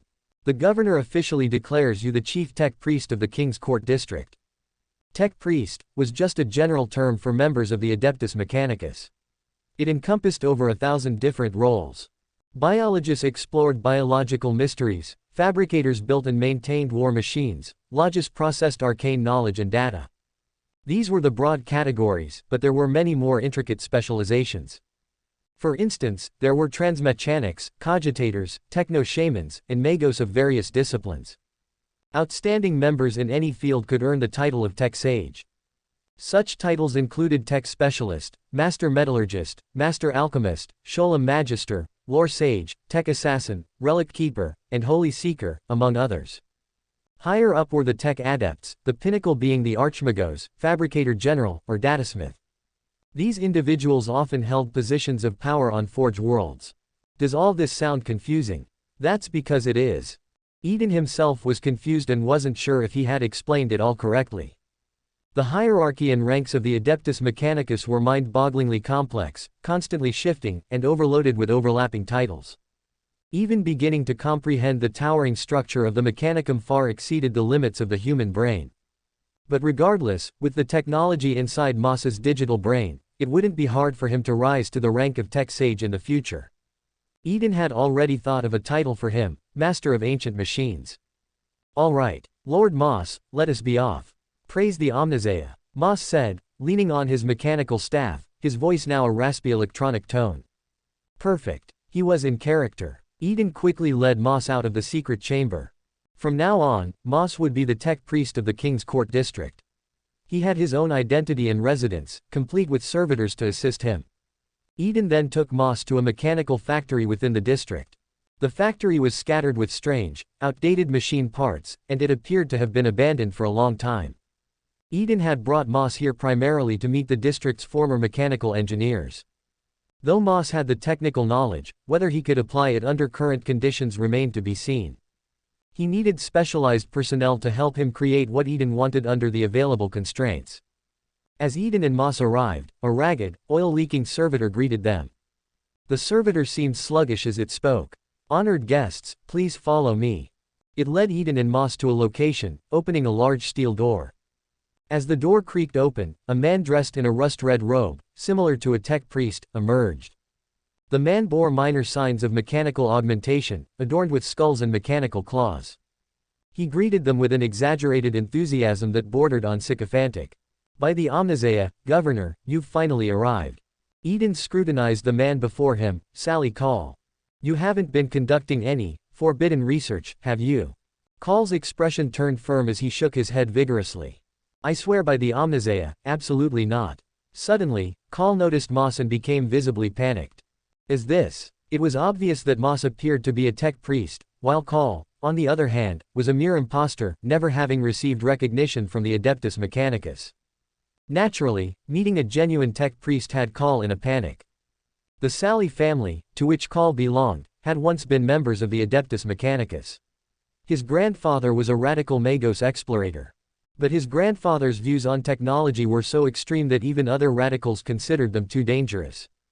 As a result, the Sally family was stripped of their status and titles, and exiled from their forge world. Eventually, the Sally family found refuge on Urth, under the patronage of the Grant family, providing technical support in return. The Sally family had long harbored dreams of restoring their former glory and continuing their journey down the path of the machine. But they had a penchant for researching forbidden technologies, which had caused quite a bit of trouble. Especially with Call's generation, he had always claimed to be a tech priest.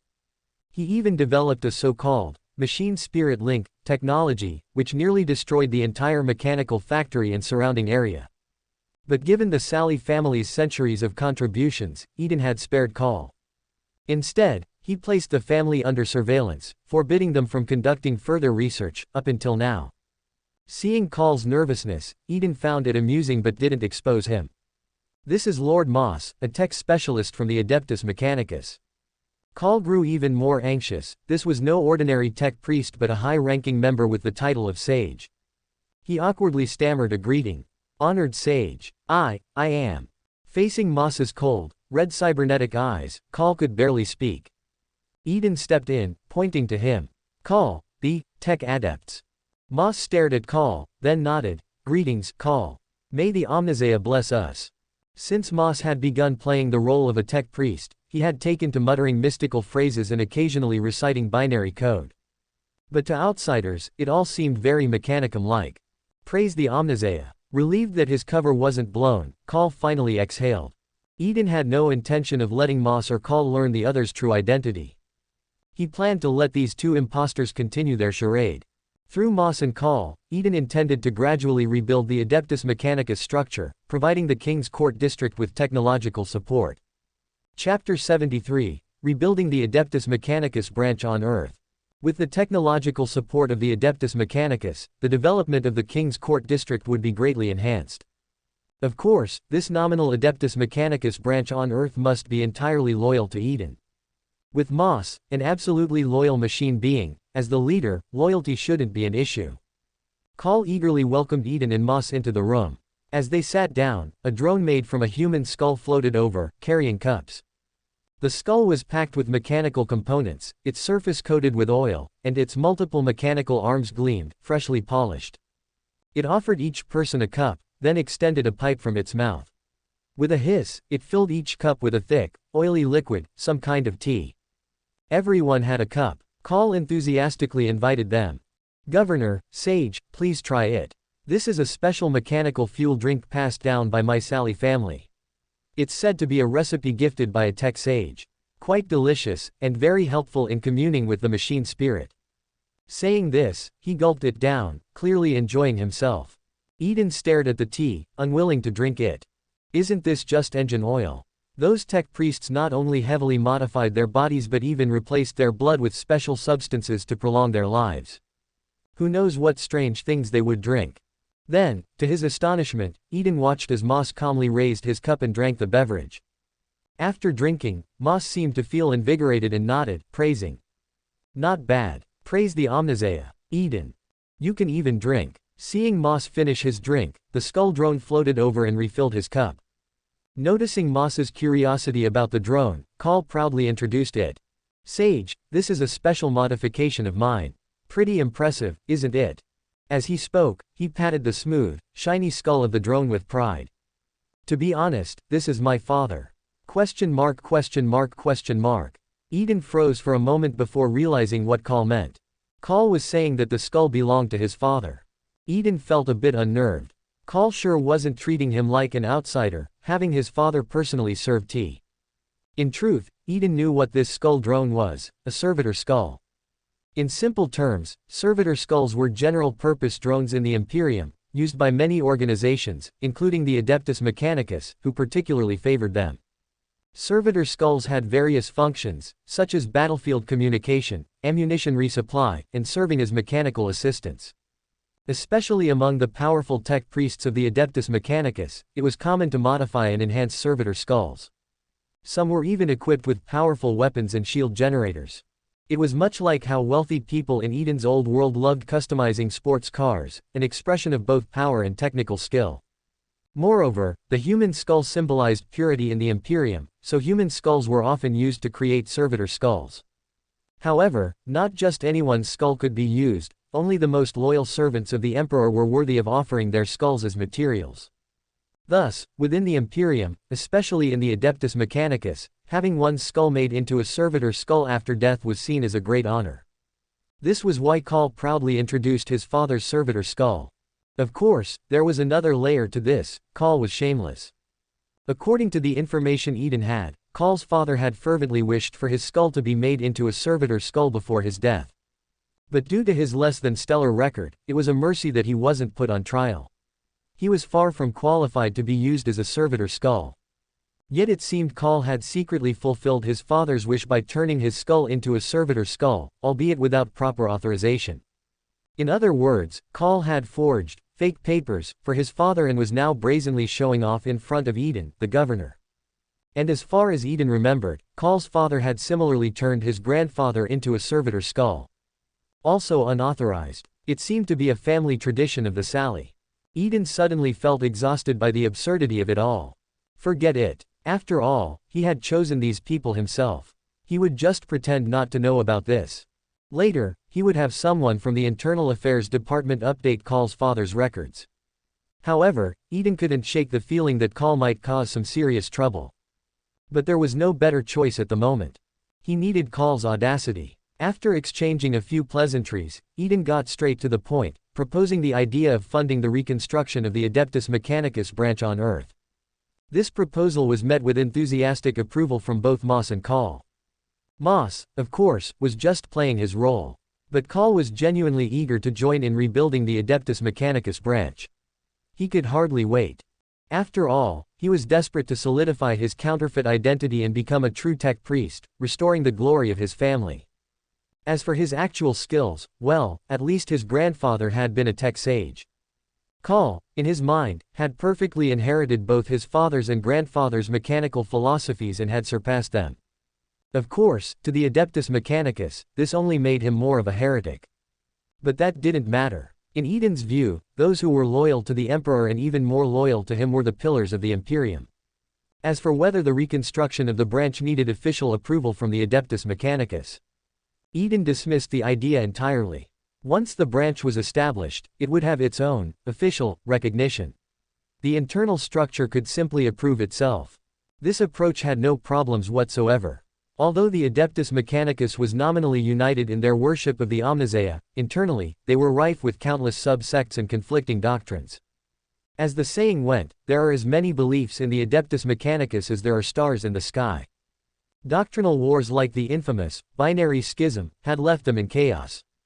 Some powerful Forge worlds openly defied the orders from Mars, engaging in technological heresy without any hesitation.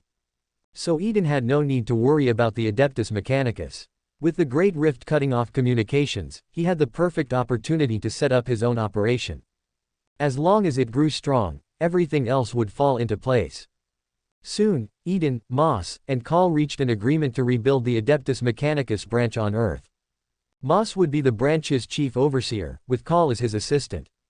They would also select appropriate personnel for evaluation, with those passing the tests becoming new members of the branch. Of course, this selection method was only temporary. In the future, they planned to use VAT-grown individuals, with data-linked knowledge being implanted into them in the fetal stage, allowing them to quickly begin working. A few days later, the location for the Adeptus Mechanicus branch was finalized, Kahl's mechanical factory. A statue of the great Omnisaea was erected at the entrance to the factory. The base of the statue was inscribed with the following credo: "Nothing will stop your pursuit of knowledge. No one will hinder your quest for sacred technology. None shall prevent you from standing beneath the machine god." On the day of the official inauguration, Eden led the officials of the King's Court District to witness the founding of the Adeptus Mechanicus branch. The ceremony took place in front of the Omnisaea statue at the factory entrance. Moss pulled the lever, igniting the flames within the factory, starting the engines. And then, the hymn echoed. Ring the great bell once. Pull the lever, start the pistons and the pumps. Ring the great bell twice.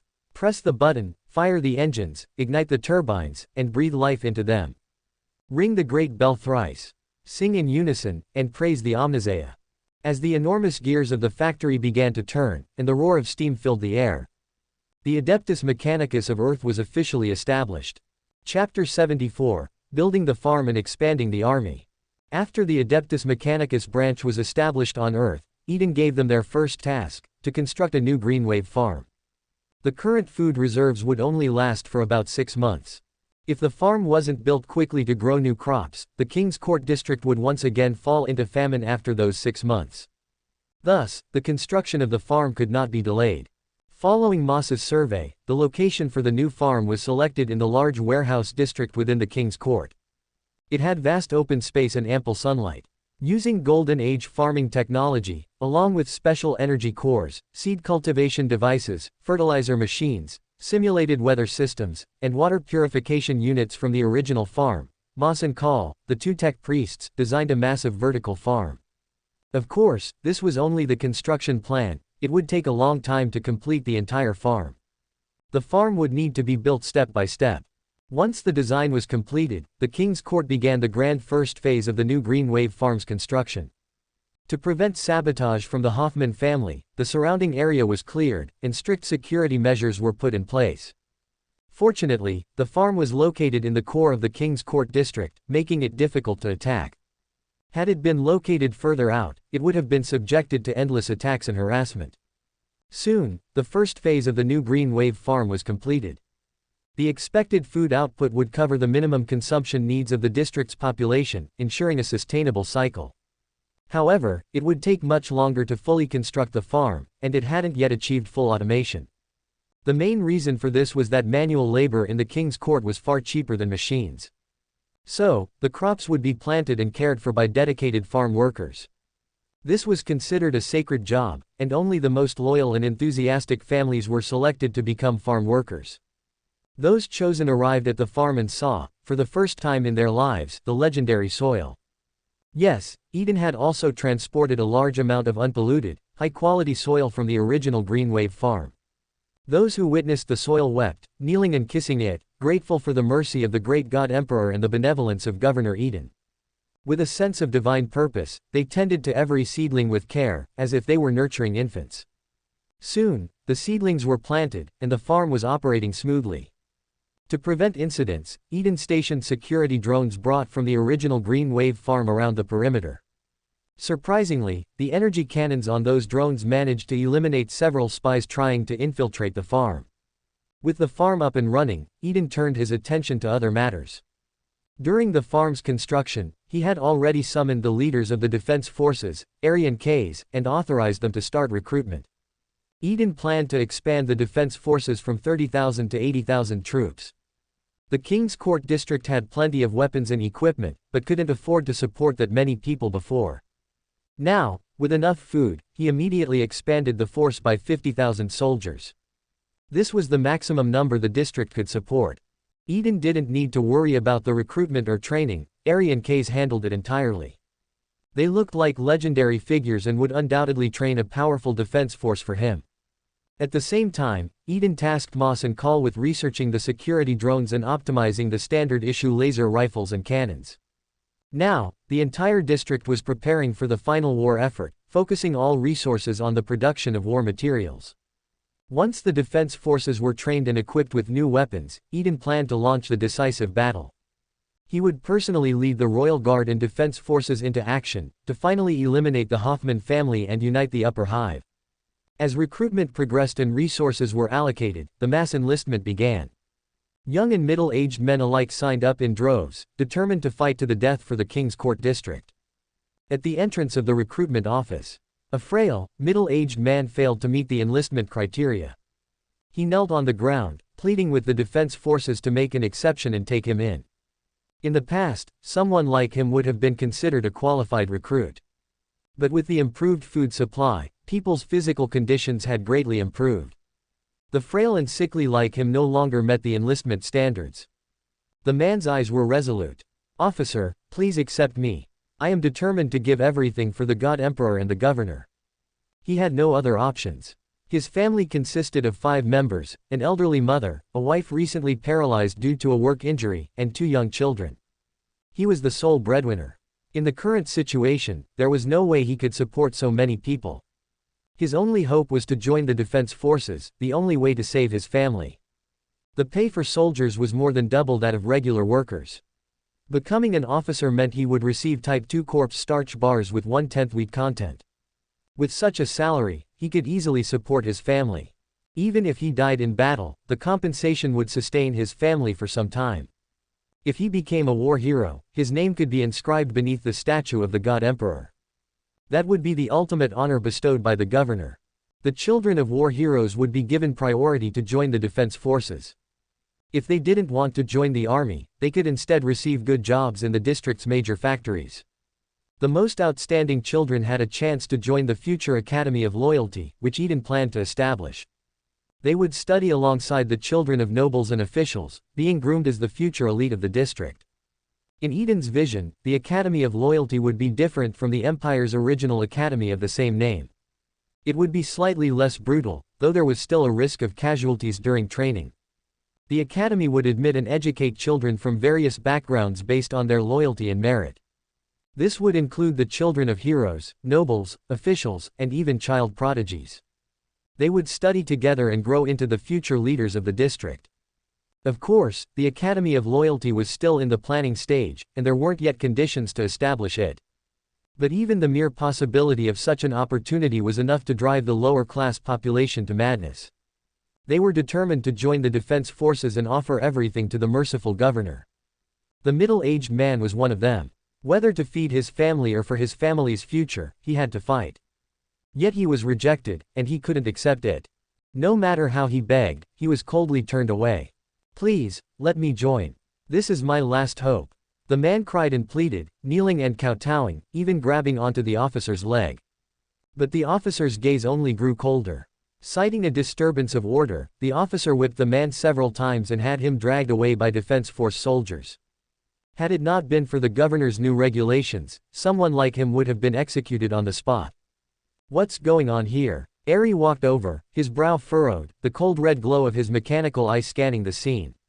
The officer calmly reported the situation to Ari. The middle-aged man begged Ari, his gaze resolute. "Commander, I can fight. I'm willing to give my life for the governor." Chapter 75, Life is Precious Nourishment. The middle-aged man had made up his mind, no matter the cost, he would stay. Ari, with a cold expression, stared at the man for a moment before firmly rejecting him. "Sorry, but you don't meet the requirements to join the defense forces. With your frail condition, you'd just be marching to your death on the battlefield. I need soldiers who can fight and follow orders. I am responsible for my army and for the governor. Now, leave immediately. If you continue to disrupt discipline, you will be executed according to military law." The middle-aged man was soon dragged away by defense force soldiers. Ari understood and pitied the poor man. But in the army, and on the battlefield, excessive compassion could be deadly. A man as weak as that would only die meaninglessly in battle, potentially endangering his fellow soldiers. To put it bluntly, not everyone was worthy of giving their life for the great and merciful governor. You can't just grab a gun, rush into battle, and die for the governor. It's not that simple.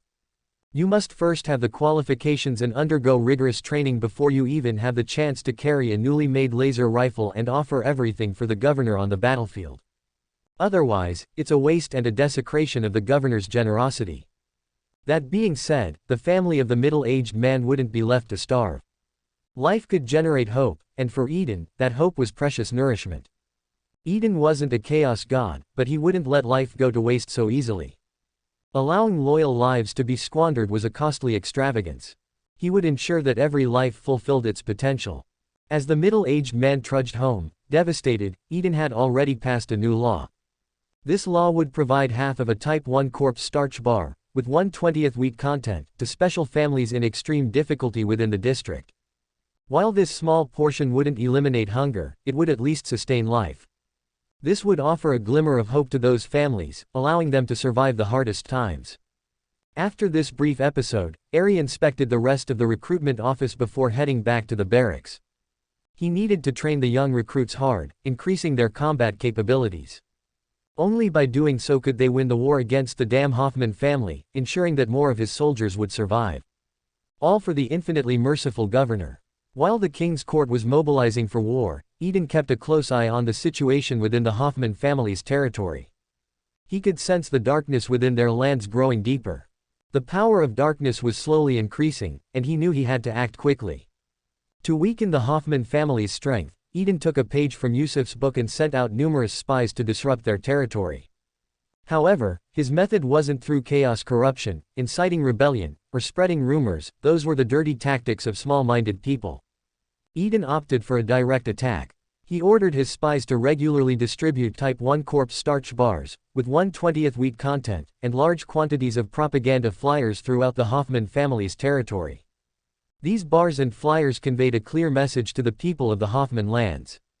The king's court district had enough food, and under the God Emperor's name, they vowed to accept any who dared to break away from the Hoffman family and offer their loyalty to the governor. This tactic was highly effective. In the following days, wave after wave of people secretly fled the Hoffman family's lands to pledge their loyalty to the great governor Eden Grant. This greatly strengthened the king's court district. Inside a secret laboratory within the Hoffman family's territory, a mutated gray rat, covered in scars, cowered in a corner, fearfully watching the hateful human named Yusuf. Lately, it had been receiving less and less fresh meat, and Yusuf had become more and more erratic, beating it senseless at the slightest provocation. It was completely unreasonable. Though the gray rat's eyes were filled with terror, its round, beady eyes were secretly scanning for an escape route, hoping to flee when the opportunity presented itself. Of course, it had already tried a few times but had failed each time, only to be beaten even worse. Humans were terrifying, far more brutal than it was. The rat couldn't take it anymore. Despair welled up within it, and it let out a few pitiful squeaks. Hearing the sound, Yusuf flew into a rage. "Damn rat, are you mocking me?" Raising his mechanical arm, he retracted his hand to reveal a gaping cannon barrel, firing 2 blasts toward the rat. Boom, boom. The gray rat took both blasts head-on, its body charred and its once wide eyes now shut. It lay on its back, belly up, motionless. If one looked closely, a single tear could be seen sliding down its face. The rat's heart had died. It didn't dare move, and the lab workers barely dared to breathe. Recently, anyone who angered Lord Yusuf had seen their entire family fed to the god spawn birthed by the thousand-eyed master. Yusuf was furious. He had suffered the greatest humiliation of his life. All of his flawless schemes had been easily unraveled by that fool Eden. Many of the spies he had sent had lost contact. Yusuf couldn't comprehend how Eden, that coward, had managed to secure food. In the end, he could only conclude that the food and farming technology came from the Grant family's vault. Like the royal guard, they must have been treasures safeguarded by the Grant family. Eden, that despicable man, had been hiding his strength all along, waiting to make a mockery of him. And to top it off, that scoundrel had even sent him a letter of thanks. Yusuf felt as though he had been deceived and mocked, much like his ancestors had been by the Grant family 3,000 years ago. The humiliation was unbearable. However, Yusuf had seen through Eden's devious plan. That sly trickster was trying to provoke him into rashly starting the final battle. But Yusuf, the great Yusuf, would never fall for such a simple trick. The king's court core had been maintained and fortified for 3,000 years. Even after the heretical rebellion, the remaining defensive weapons were incredibly powerful. Attacking now, before the true offspring of the thousand-eyed master had hatched, would be a foolish act of self-destruction. In fact, Yusuf hoped Eden would lose patience and attack soon. Then, Eden could enjoy the chaotic gift Yusuf had prepared for him. With that realization, Yusuf quickly calmed down and devised a response. If Eden cared so much for those underhive peasants, then Yusuf would make sure he didn't get his way. HMPH, the Grant family's full strength is now exposed. When the time for the final battle comes, victory will be mine. At that moment, in the refugee camp within the Hoffman family's territory, many refugees from the king's court district were gathered there. Most of them had been incited and manipulated by spies, leading them to betray the district, branding them as undesirable elements. During the night of the uprising, they had rioted, looting and burning, but were suppressed by the enforcers. Some had scattered and barely escaped the streets alive. After the night of the uprising, fearing retribution from the king's court, they fled, either alone or with their families, to the Hoffman family's territory.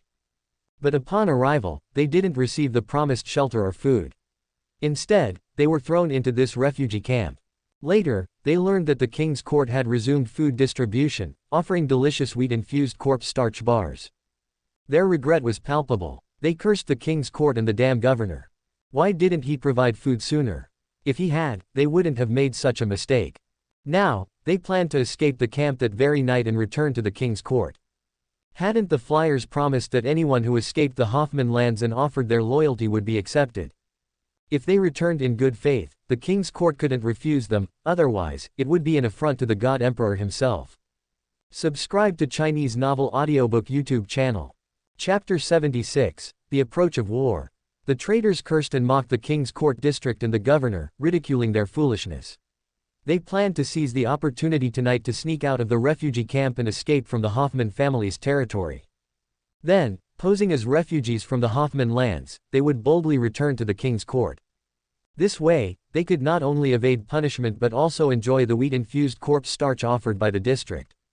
As they eagerly discussed their plan, filled with anticipation, the atmosphere suddenly changed. Everyone, look, what's going on? Unbeknownst to them, the refugee camp had been surrounded by the Hoffman family's riot control troops. Dressed in black protective suits and skull-faced breathing masks, the troops carried standard-issue automatic rifles, coldly staring at the refugees. Soon, as the officer with the skull mask and glowing green electronic eyes waved his command sword, the riot troops silently advanced in neat formation. There was a deathly silence, with only the sound of synchronized footsteps echoing coldly and mercilessly. These were the forces of the Hoffman family, the backbone that gave them the audacity to rebel against the king's court. These riot troops had undergone brutal training from a young age, even having parts of their nervous systems removed. They were silent, unafraid of death, driven solely by killing and sacrifice. The traitors who had been so brazen during the night of the uprising now trembled like sheep. What are you doing? What's going on? Didn't Lord Yusuf promise to protect us? Sirs, we are loyal subjects of the Hoffman family. Please, spare our lives. Some of them tried to sound tough, others attempted to reason, while some knelt with their families, begging for mercy. They swore their loyalty to Lord Yusuf, vowing eternal enmity against the king's court, desperately pleading for their lives and the lives of their families. However, none of their actions stirred even the slightest emotion in the riot troops. The troops simply followed orders, advancing in formation and then opening fire, killing all designated targets. The slaughter was merciless. The refugee camp echoed with the cries and wails of the traitors, but it was all in vain. The riot troops killed them one by one, stepping over their corpses to reach the next in line, all with deadly precision and restraint. Before long, the refugee camp fell silent. The riot troops emerged from the camp, reassembled like the precise components of a machine, each returning to their designated position. Then, the synchronized sound of their footsteps resumed as they marched away, leaving behind a camp filled with corpses. This wasn't limited to the refugee camp, similar scenes were unfolding across the Hoffman family's territory. Countless people were being slaughtered, and their blood and flesh were offered as sacrifices to the god spawn granted by the thousand-eyed master. In a secret underground laboratory, vast quantities of flesh were dumped into a giant glass incubation vat, where the grotesque ball of flesh inside hungrily devoured it. The creature grew larger, its numerous eyes blinking slowly, as if it was about to fully open. In the King's Court district, within the Imperial Church. The hymn of the cherubim echoed through the halls as Bishop Donnie knelt before the shrine of the God Emperor, conducting his daily prayer ritual. Though he had aged somewhat, his eagle-like gaze remained as sharp as ever. The situation in the King's Court had improved significantly. The statue of the God Emperor had been fully restored, and the Emperor had performed a miracle during the holy rites. This had reignited the people's faith in the God Emperor. Though the church had not yet fully reopened to the public, more and more people were coming to worship. The church was gradually reclaiming its former glory. Praise the God Emperor. It seemed the Imperial Church on Earth wouldn't perish under his watch, and might even rise to greater heights. Bishop Donnie felt immense relief, as if the heavy burden he had been carrying was slowly being lifted. Suddenly, his body trembled, and he nearly collapsed. The cherubim flying above him let out cries of fear, their wings flailing as they almost crashed to the ground. Bishop Donnie's psychic senses had picked up something terrifying. God Emperor, what an abyssal darkness. And at the heart of that darkness was the upper hive, within the Hoffman family's territory. In a flash, Bishop Donnie recalled the terrifying catastrophe from 5 years ago. The heretical rebels had stormed the King's Court, led by a monstrous chaos high priest, defiling the statue of the God Emperor. Though the heretics had eventually been judged and eradicated by the church itself had nearly been destroyed. Now, those accursed heretics had returned, and the dark power they wielded this time was even more fearsome. But the King's Court no longer possessed the strength it once had. Donnie himself, worn down by injury, could no longer fight as he once had. How could they possibly resist? Was the fate of Earth to be total annihilation? Great God Emperor, what should we do? Bishop Donnie muttered in despair, his body hunched. After a moment, he seemed to realize something and stood up, grabbing his staff and hurrying out. Of course, he had asked a foolish question earlier. The God Emperor had long since given them guidance and chosen the savior of Earth, the young ruler, Eden Grant. He would lead them all to the path forward. Bishop Donnie immediately went to the Spire Manor to find Eden, urgently informing him of the gravity of the situation. The heretics had returned. Looking at Eden, Bishop Donnie anxiously awaited his decision. Governor, this is a matter of life and death for the King's Court and all of Earth. We must act swiftly. Eden's face was solemn. He had already foreseen the dark, overwhelming chaos power long before Bishop Donnie. He had been nervously preparing, making the final war mobilizations. The defense forces had been expanded to 60,000 strong, most of them equipped with the latest laser rifles and new gear. However, the speed at which the chaos forces were growing had caught Eden off guard. It was too fast. If the transformation completed and chaos descended upon the upper hive, there would be no way to stop it. There was no time left. Eden quickly made his decision, turning to Bayev. Notify all departments, the plan is moving up. We launch the final battle at dawn tomorrow. With the order given, the entire district was mobilized overnight, preparing for war. They had to ensure that all armed forces were ready to deploy on schedule. No one dared to be complacent. Everyone knew that this would be the final battle. The outcome of this war would determine the fate of the King's Court and the entire planet of Earth. Chapter 77, The Final Battle. Eden stood on the balcony of Spire Manor, overlooking the brightly lit King's Court district. The entire district had come alive, preparing for the war that would decide everything. It had all happened too soon. For days, Eden had been waiting. Waiting for the defense forces to be fully expanded, waiting for the new weapons developed by the Adeptus Mechanicus to roll out. But most importantly, he was waiting for the people's hope to materialize. After the Emperor's Ascension Day holy rites, he had regained more of his power and could now use new abilities. At present, Eden's abilities included psychic perception, creating illusions, teleportation, blessing. The latter two, teleportation and blessing, were new abilities he had recently unlocked. He had already tested the power of teleportation, even using it to solve the food crisis in the King's Court. However, he had never used his blessing ability. Both the Chaos Gods and the God Emperor wielded this power to create powerful servants to serve them. Examples included the Chaos Gods' greater demons and the Emperor's living saints. Such examples were numerous. They could even bless ordinary mortals, twisting them into terrifying creatures. Blessing was an extraordinarily powerful ability, a privilege exclusive to deities. Now, Eden also possessed this power. He could use it to create powerful warriors or living saints. However, the cost of blessing was immense. Not only did it require choosing the right candidate, but it also consumed vast amounts of energy. That's why the Chaos Gods set so many trials, to select the best vessel. But Eden had no such luxury. He could only control the small territory of the King's Court district, with very few suitable candidates to choose from. The bigger problem was energy. To perform a single blessing, he needed at least 1 million hope points. After food supplies were restored in the King's Court, Eden had passed several laws to improve the lives of its citizens, attempting to cultivate their hope as much as possible. He had done everything he could. Yet even now, he had only gathered just over 800,000 hope points.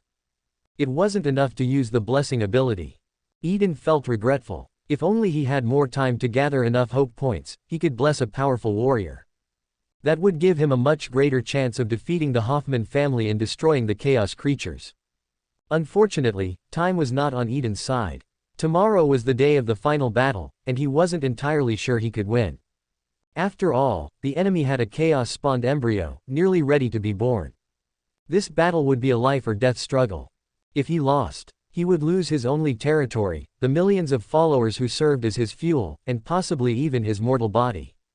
After that, he would have no choice but to slink away into the warp. He would become a weak, low-level god, with no potential for growth. That was something Eden absolutely could not accept. If only there were a faster way to gather hope points. As Eden pondered this, a brilliant idea struck him. He immediately summoned Baiv and gave him the order. Announce the final battle to the entire King's Court. Tell them the reasons behind this war and our determination to win. Tomorrow, all families and friends, everyone, is welcome to see off our soldiers as they march to battle. When the sun rose, the King's Court's royal guard, defense forces, and enforcer units gathered at the Holy Square, ready for deployment. All combat forces would be mobilized. Soon, Eden, clad in golden power armor, stood before his soldiers. He looked out at them, giving his final pre-battle speech. Citizens of Urth, the enemy's claws have reached our home, seeking to destroy everything we hold dear. Now is the time to fight, my unyielding warriors. You stand in the light of the God Emperor, your courage burning as bright as the stars. Let us raise our weapons high and defend our homeland. His powerful voice boomed through the mechanical speakers, inspiring the soldiers in the square and resonating throughout the King's Court. At the end of his speech, Eden drew his power sword and raised it high, its blade instantly igniting with flames. For the God Emperor, victory is ours. Victory! Victory! Victory! The soldiers roared, their blood boiling with passion. Move out! With the motivational speech over, Eden immediately gave the order to march. As assault ships took off, ground forces began moving as well. The defense forces' armored tanks and combat machines led the way, followed by the main combat units of the defense forces and enforcers. At the rear were artillery and long-range sniper squads.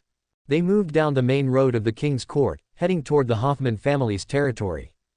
The people of the district had already heard the news of the final battle. The sudden announcement shocked everyone. The King's Court had only just restored its food supplies, and things were starting to prosper. How had it come to a life-or-death battle against the Hoffman family so quickly? And the Hoffman family had become terrifying heretics, aiming to kill everyone. Though the people were frightened and worried, they had hope. They hoped that under the leadership of the governor, the King's Court could win this final battle. That they could eradicate the heretics once and for all, so everyone could be freed from suffering. Gradually, the citizens gathered. They lined the sides of the main road, watching with anticipation as the soldiers marched away. Family and friends of the soldiers called out their names, offering precious food or charms for protection. Many others prayed in silence. They prayed that the great God Emperor would protect the soldiers of the King's Court and let them win the battle and return alive. These soldiers carried the hopes of everyone. This plan worked, hope was gathering. Eden could clearly feel the hope surging in from the main road, and from all across the district. The hope points rose to 950,000 and were still slowly increasing. It still wasn't enough. But there was no other way. The final battle had already begun, he had to win. The army would divide into 3 groups. They would use their overwhelming numerical advantage to attack the Hoffman family from all sides, drawing their firepower. Eden, meanwhile, would lead Carter and the Royal Guard aboard the largest assault ship. Their mission was to find the source of the chaos power and eliminate it before it fully manifested. Half a day later, when the King's Court's self-propelled artillery fired the first shot into the Hoffman family's territory, the entire upper hive erupted into the sound of battle. All around, forces clashed as the fires of war spread. The soldiers roared as they fired, their bullets and lasers cutting through enemy lines. The self-propelled artillery thundered, bombarding the enemy's rear. Armored tanks crashed through buildings, charging toward critical enemy targets. Assault ships dodged the barrage of anti-air fire, dropping powerful bombs on enemy positions. This was the final battle. Chapter 78, Sacrificing Everything for the Governor. In the Hoffman family's mansion, the sounds of artillery boomed outside while screams echoed within. Blood spilled across the floor, pooling at Yusuf's feet. "Why are you doing this, child?" Old Hoffman, a frail, white-haired elder in red robes, looked at Yusuf, trembling with sadness in his eyes. "To live up to your teachings," Yusuf replied emotionlessly. Behind them, the slaughter continued. Masked soldiers wielding blades butchered the members of the Hoffman family one by one, sealing their bodies in containers. Old Hoffman sighed deeply. Of course, he knew. This was the child he had raised. He had pinned his greatest hopes on Yusuf, his 14th, illegitimate grandson. To the point of using a data link to transfer the entire legacy of the Hoffman family into Yusuf's mind when he was still an infant. He had engraved the family's shameful 3,000-year history into Yusuf's consciousness. By the time Yusuf could walk, old Hoffman was already teaching him the art of scheming, nurturing his ambition. On Yusuf's 6th birthday, old Hoffman ordered him to brutally murder his best playmate, teaching him that the best heirs of the Hoffman family needed no emotions. The only reason he lived was to erase the shame of the Hoffman family and claim the position that had eluded them for millennia. Old Hoffman's education was successful. Yusuf had grown into exactly what he wanted, exceptional and ambitious. Through a series of calculated schemes and bloodshed, Yusuf had risen to become the head of the Hoffman family, launching a revenge campaign against the Grant family with notable success. The price was the deaths of dozens of family members, including several of old Hoffman's grandchildren and Yusuf's father, his eldest son. But old Hoffman believed it was all worth it. Revenge always came with pain and despair, that was the price. Under Yusuf's leadership, the Hoffman family would achieve vengeance and rise to new heights. But over time, things began to exceed old Hoffman's expectations. Yusuf's desire for revenge was far stronger than he had imagined. He was willing to pay any price. To avenge the Hoffman family, Yusuf had even turned to chaos, using his own sister's body as a vessel to nurture a chaos embryo. He had slaughtered the peasants under Hoffman's rule to feed the growing chaos creature. While difficult to accept, old Hoffman could endure it if it meant success. But now, Yusuf planned to sacrifice the entire Hoffman family, including himself, to the cursed chaos creature.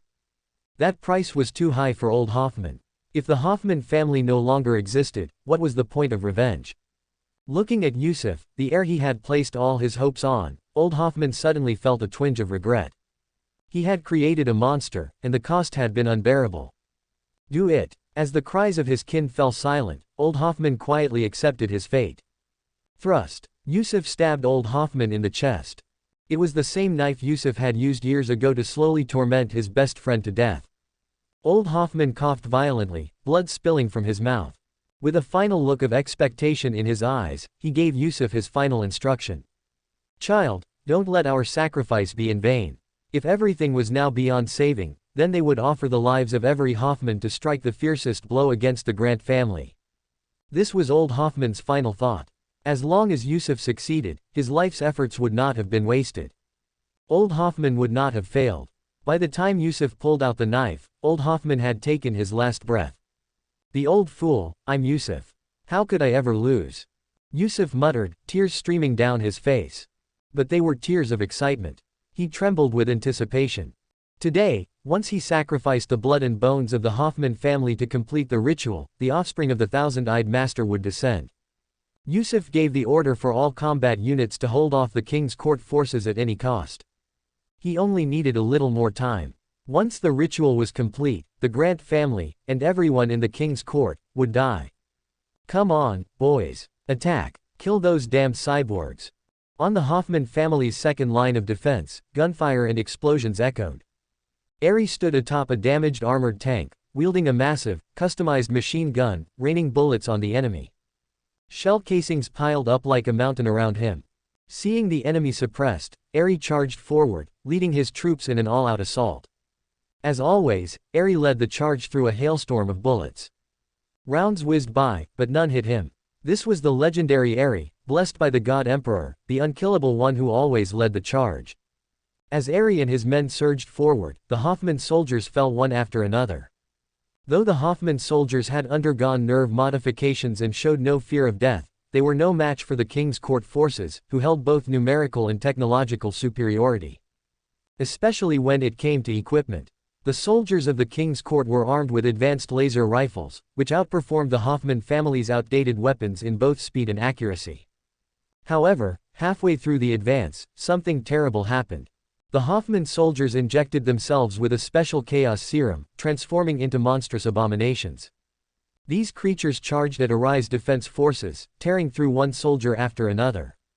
Damn heretics! Ari roared, rushing into a swarm of monsters to save one of his men. But just as a monster lunged at him, a blast from an energy cannon vaporized it.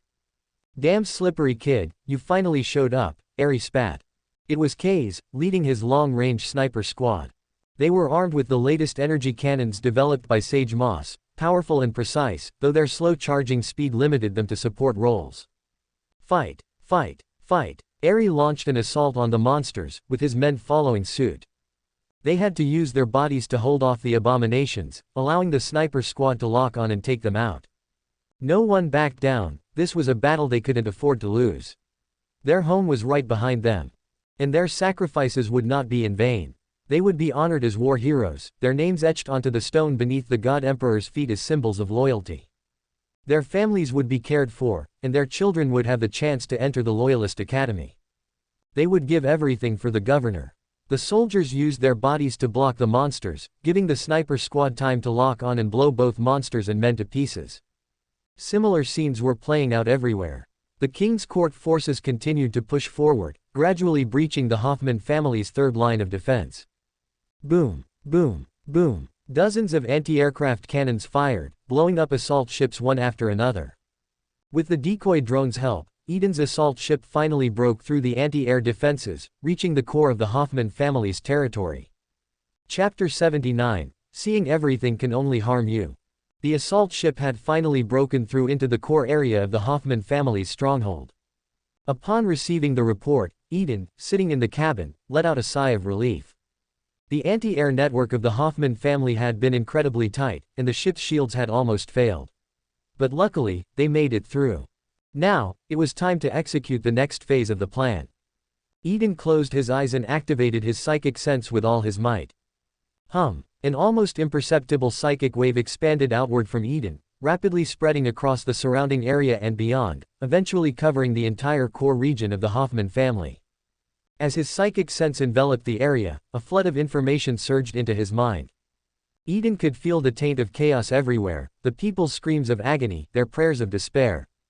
They were begging for the God Emperor's protection. But this place had been cut off. All their prayers were being heard by some unknown entity that had answered their calls instead. There was so much darkness, deeply saturating this place. Eden pushed aside his shock, focusing on filtering through the interference as he traced the thickest trail of chaos. The deeper he reached, the stronger and clearer the chaos became. He knew he was close to finding the source of this foul power. Guided by his psychic trail, Eden's mind arrived above a dilapidated building, where a secret entrance lay hidden. Descending further, he finally reached a massive underground laboratory. Inside, a dozen giant glass cylinders stood, each filled with grotesque chaos monstrosities. Going deeper still, Eden at last spotted the target of his mission. It was a 10-meter-high cylinder, containing a deformed woman. Her upper body and legs were shriveled, resembling dried twigs, but her stomach had swollen into an enormous, multi-meter-wide mass of flesh, covered in pitch-black eyes. That mass was a gigantic womb, and within it, a dark shadow writhed, seemingly brimming with life. The creature's movements were unmistakable, its birth was imminent. Then, Eden sensed a faint connection between the abomination and some distant entity. On instinct, he manipulated his psychic power to follow that thin thread further. Suddenly, wham! In an instant, Eden's hair stood on end, his scalp prickling with fear as icy dread washed over him. With all the strength he could muster, Eden slammed the brakes on his psychic probe, stopping himself from going any further. For he had seen something, a massive shadow lurking behind the enormous cylinder. It was an ever-shifting presence, floating midair. Its head and body were one, with two grotesque, indescribable tendrils protruding from it. Its skin crawled with constantly changing faces. The moment he saw this being, Eden felt as though countless eyes had turned toward him, seeing through his very soul. Luckily, the terrifying entity didn't move or show any signs of interest in him. Seeing that the horrific figure had no reaction, Eden slowly and carefully retracted his psychic powers. Only when he exited the lab did he whip his psychic presence back into his body with all the speed he could muster. Whoosh! Eden's eyes snapped open, his heart pounding, his body drenched in cold sweat. Damn, seeing everything will only get you killed.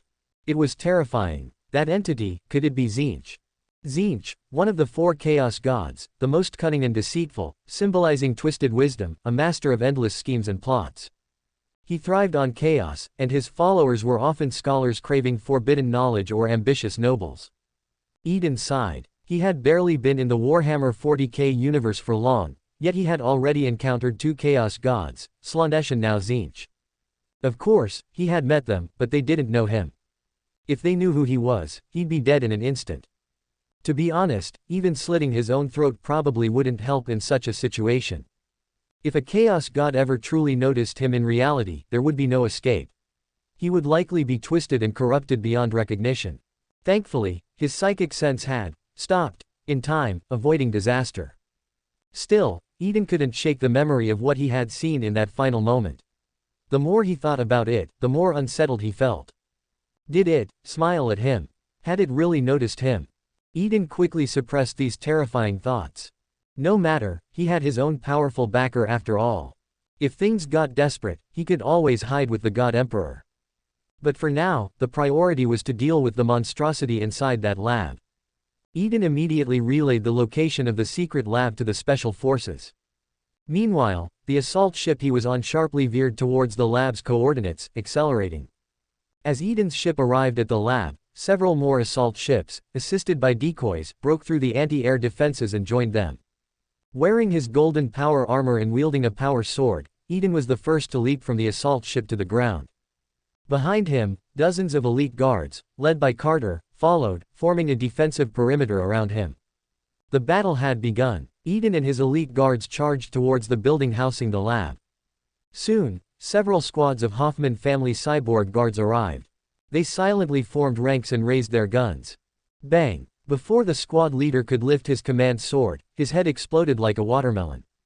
Eden had drawn his golden bolt pistol, embedded with the symbol of the Grant family's golden lion, and blown the leader's head off with a single shot. He holstered the pistol and raised his hand. At his signal, the elite guards stepped forward, raising their bolt guns and firing at the Hoffman soldiers. Boom! The bolt guns roared, and blood mist exploded throughout the enemy ranks. The cyborgs were torn to shreds by the explosive, rocket-propelled shells, their bodies left unrecognizable.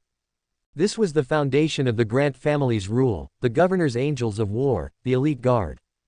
After clearing the cyborg squad, Eden led his elite forces, sweeping through all opposition, cutting down anyone who dared stand in their way. They broke through multiple obstacles, making their way into the deepest parts of the secret lab. In the lab's cultivation zone, scientists frantically tossed chunks of flesh into a massive pool, conducting the final stages of the sacrificial ritual. Yusuf stared at the twisted flesh ball inside the giant cultivation cylinder. The fetus within was moving more and more violently. It would only be a short while before the true offspring of the thousand-eyed master descended upon this world. This would be the ultimate weapon, capable of deciding everything. All would tremble before the overwhelming power granted by the thousand-eyed master. Gradually, Yusuf heard the sound of gunfire and screams from the perimeter of the lab, but he remained unshaken. He knew it was Eden, that incompetent fool. And he had been waiting for this moment for so long.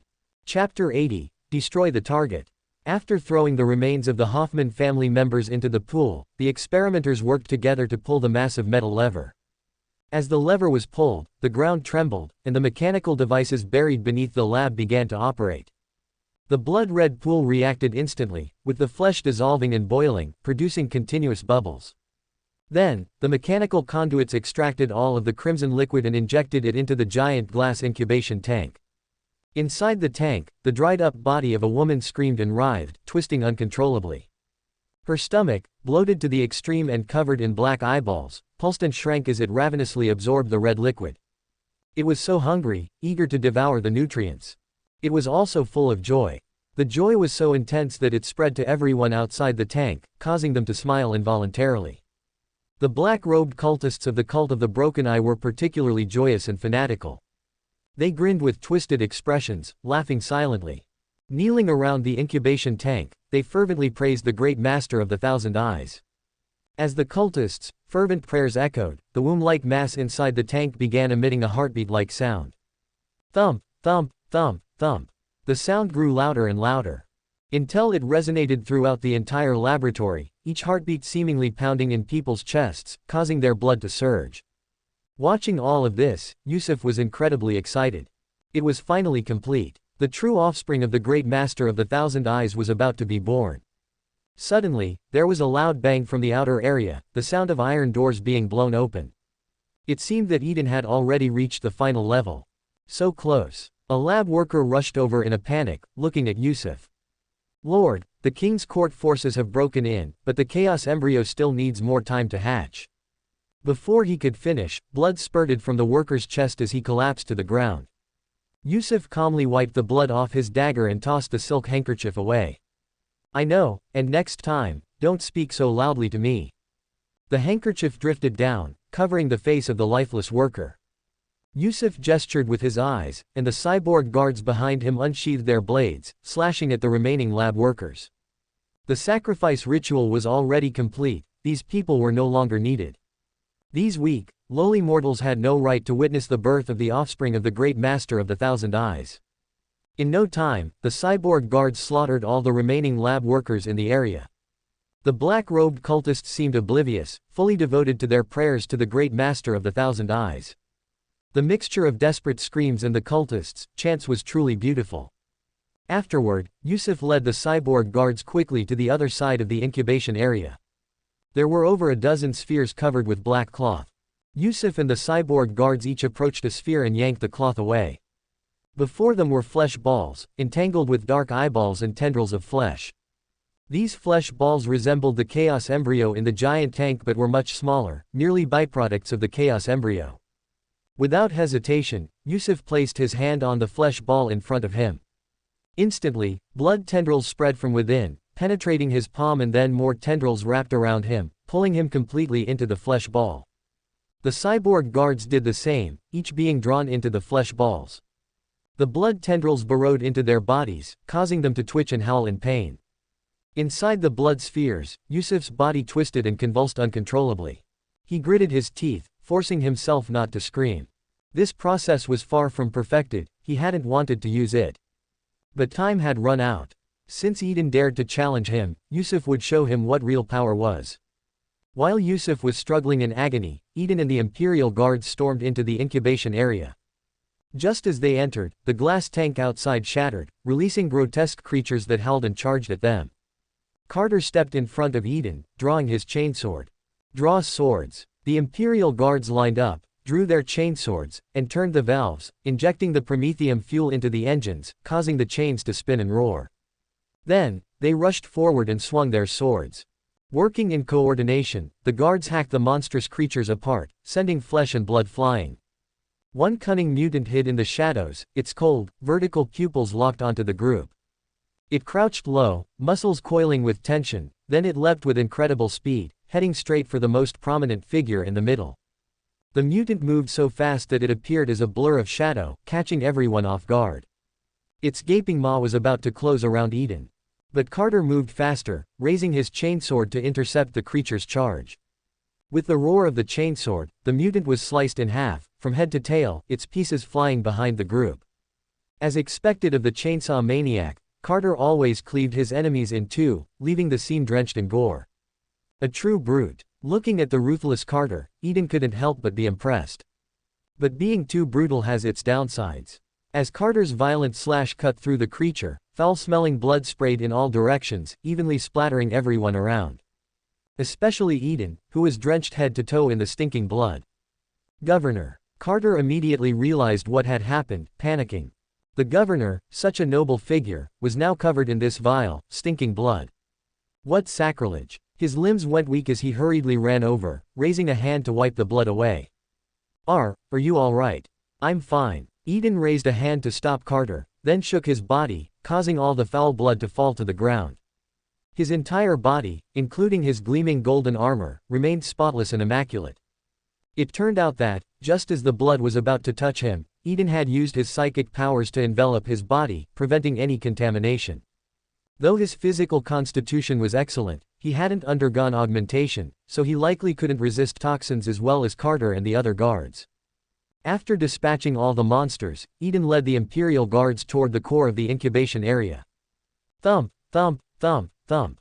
The heartbeat grew louder and clearer.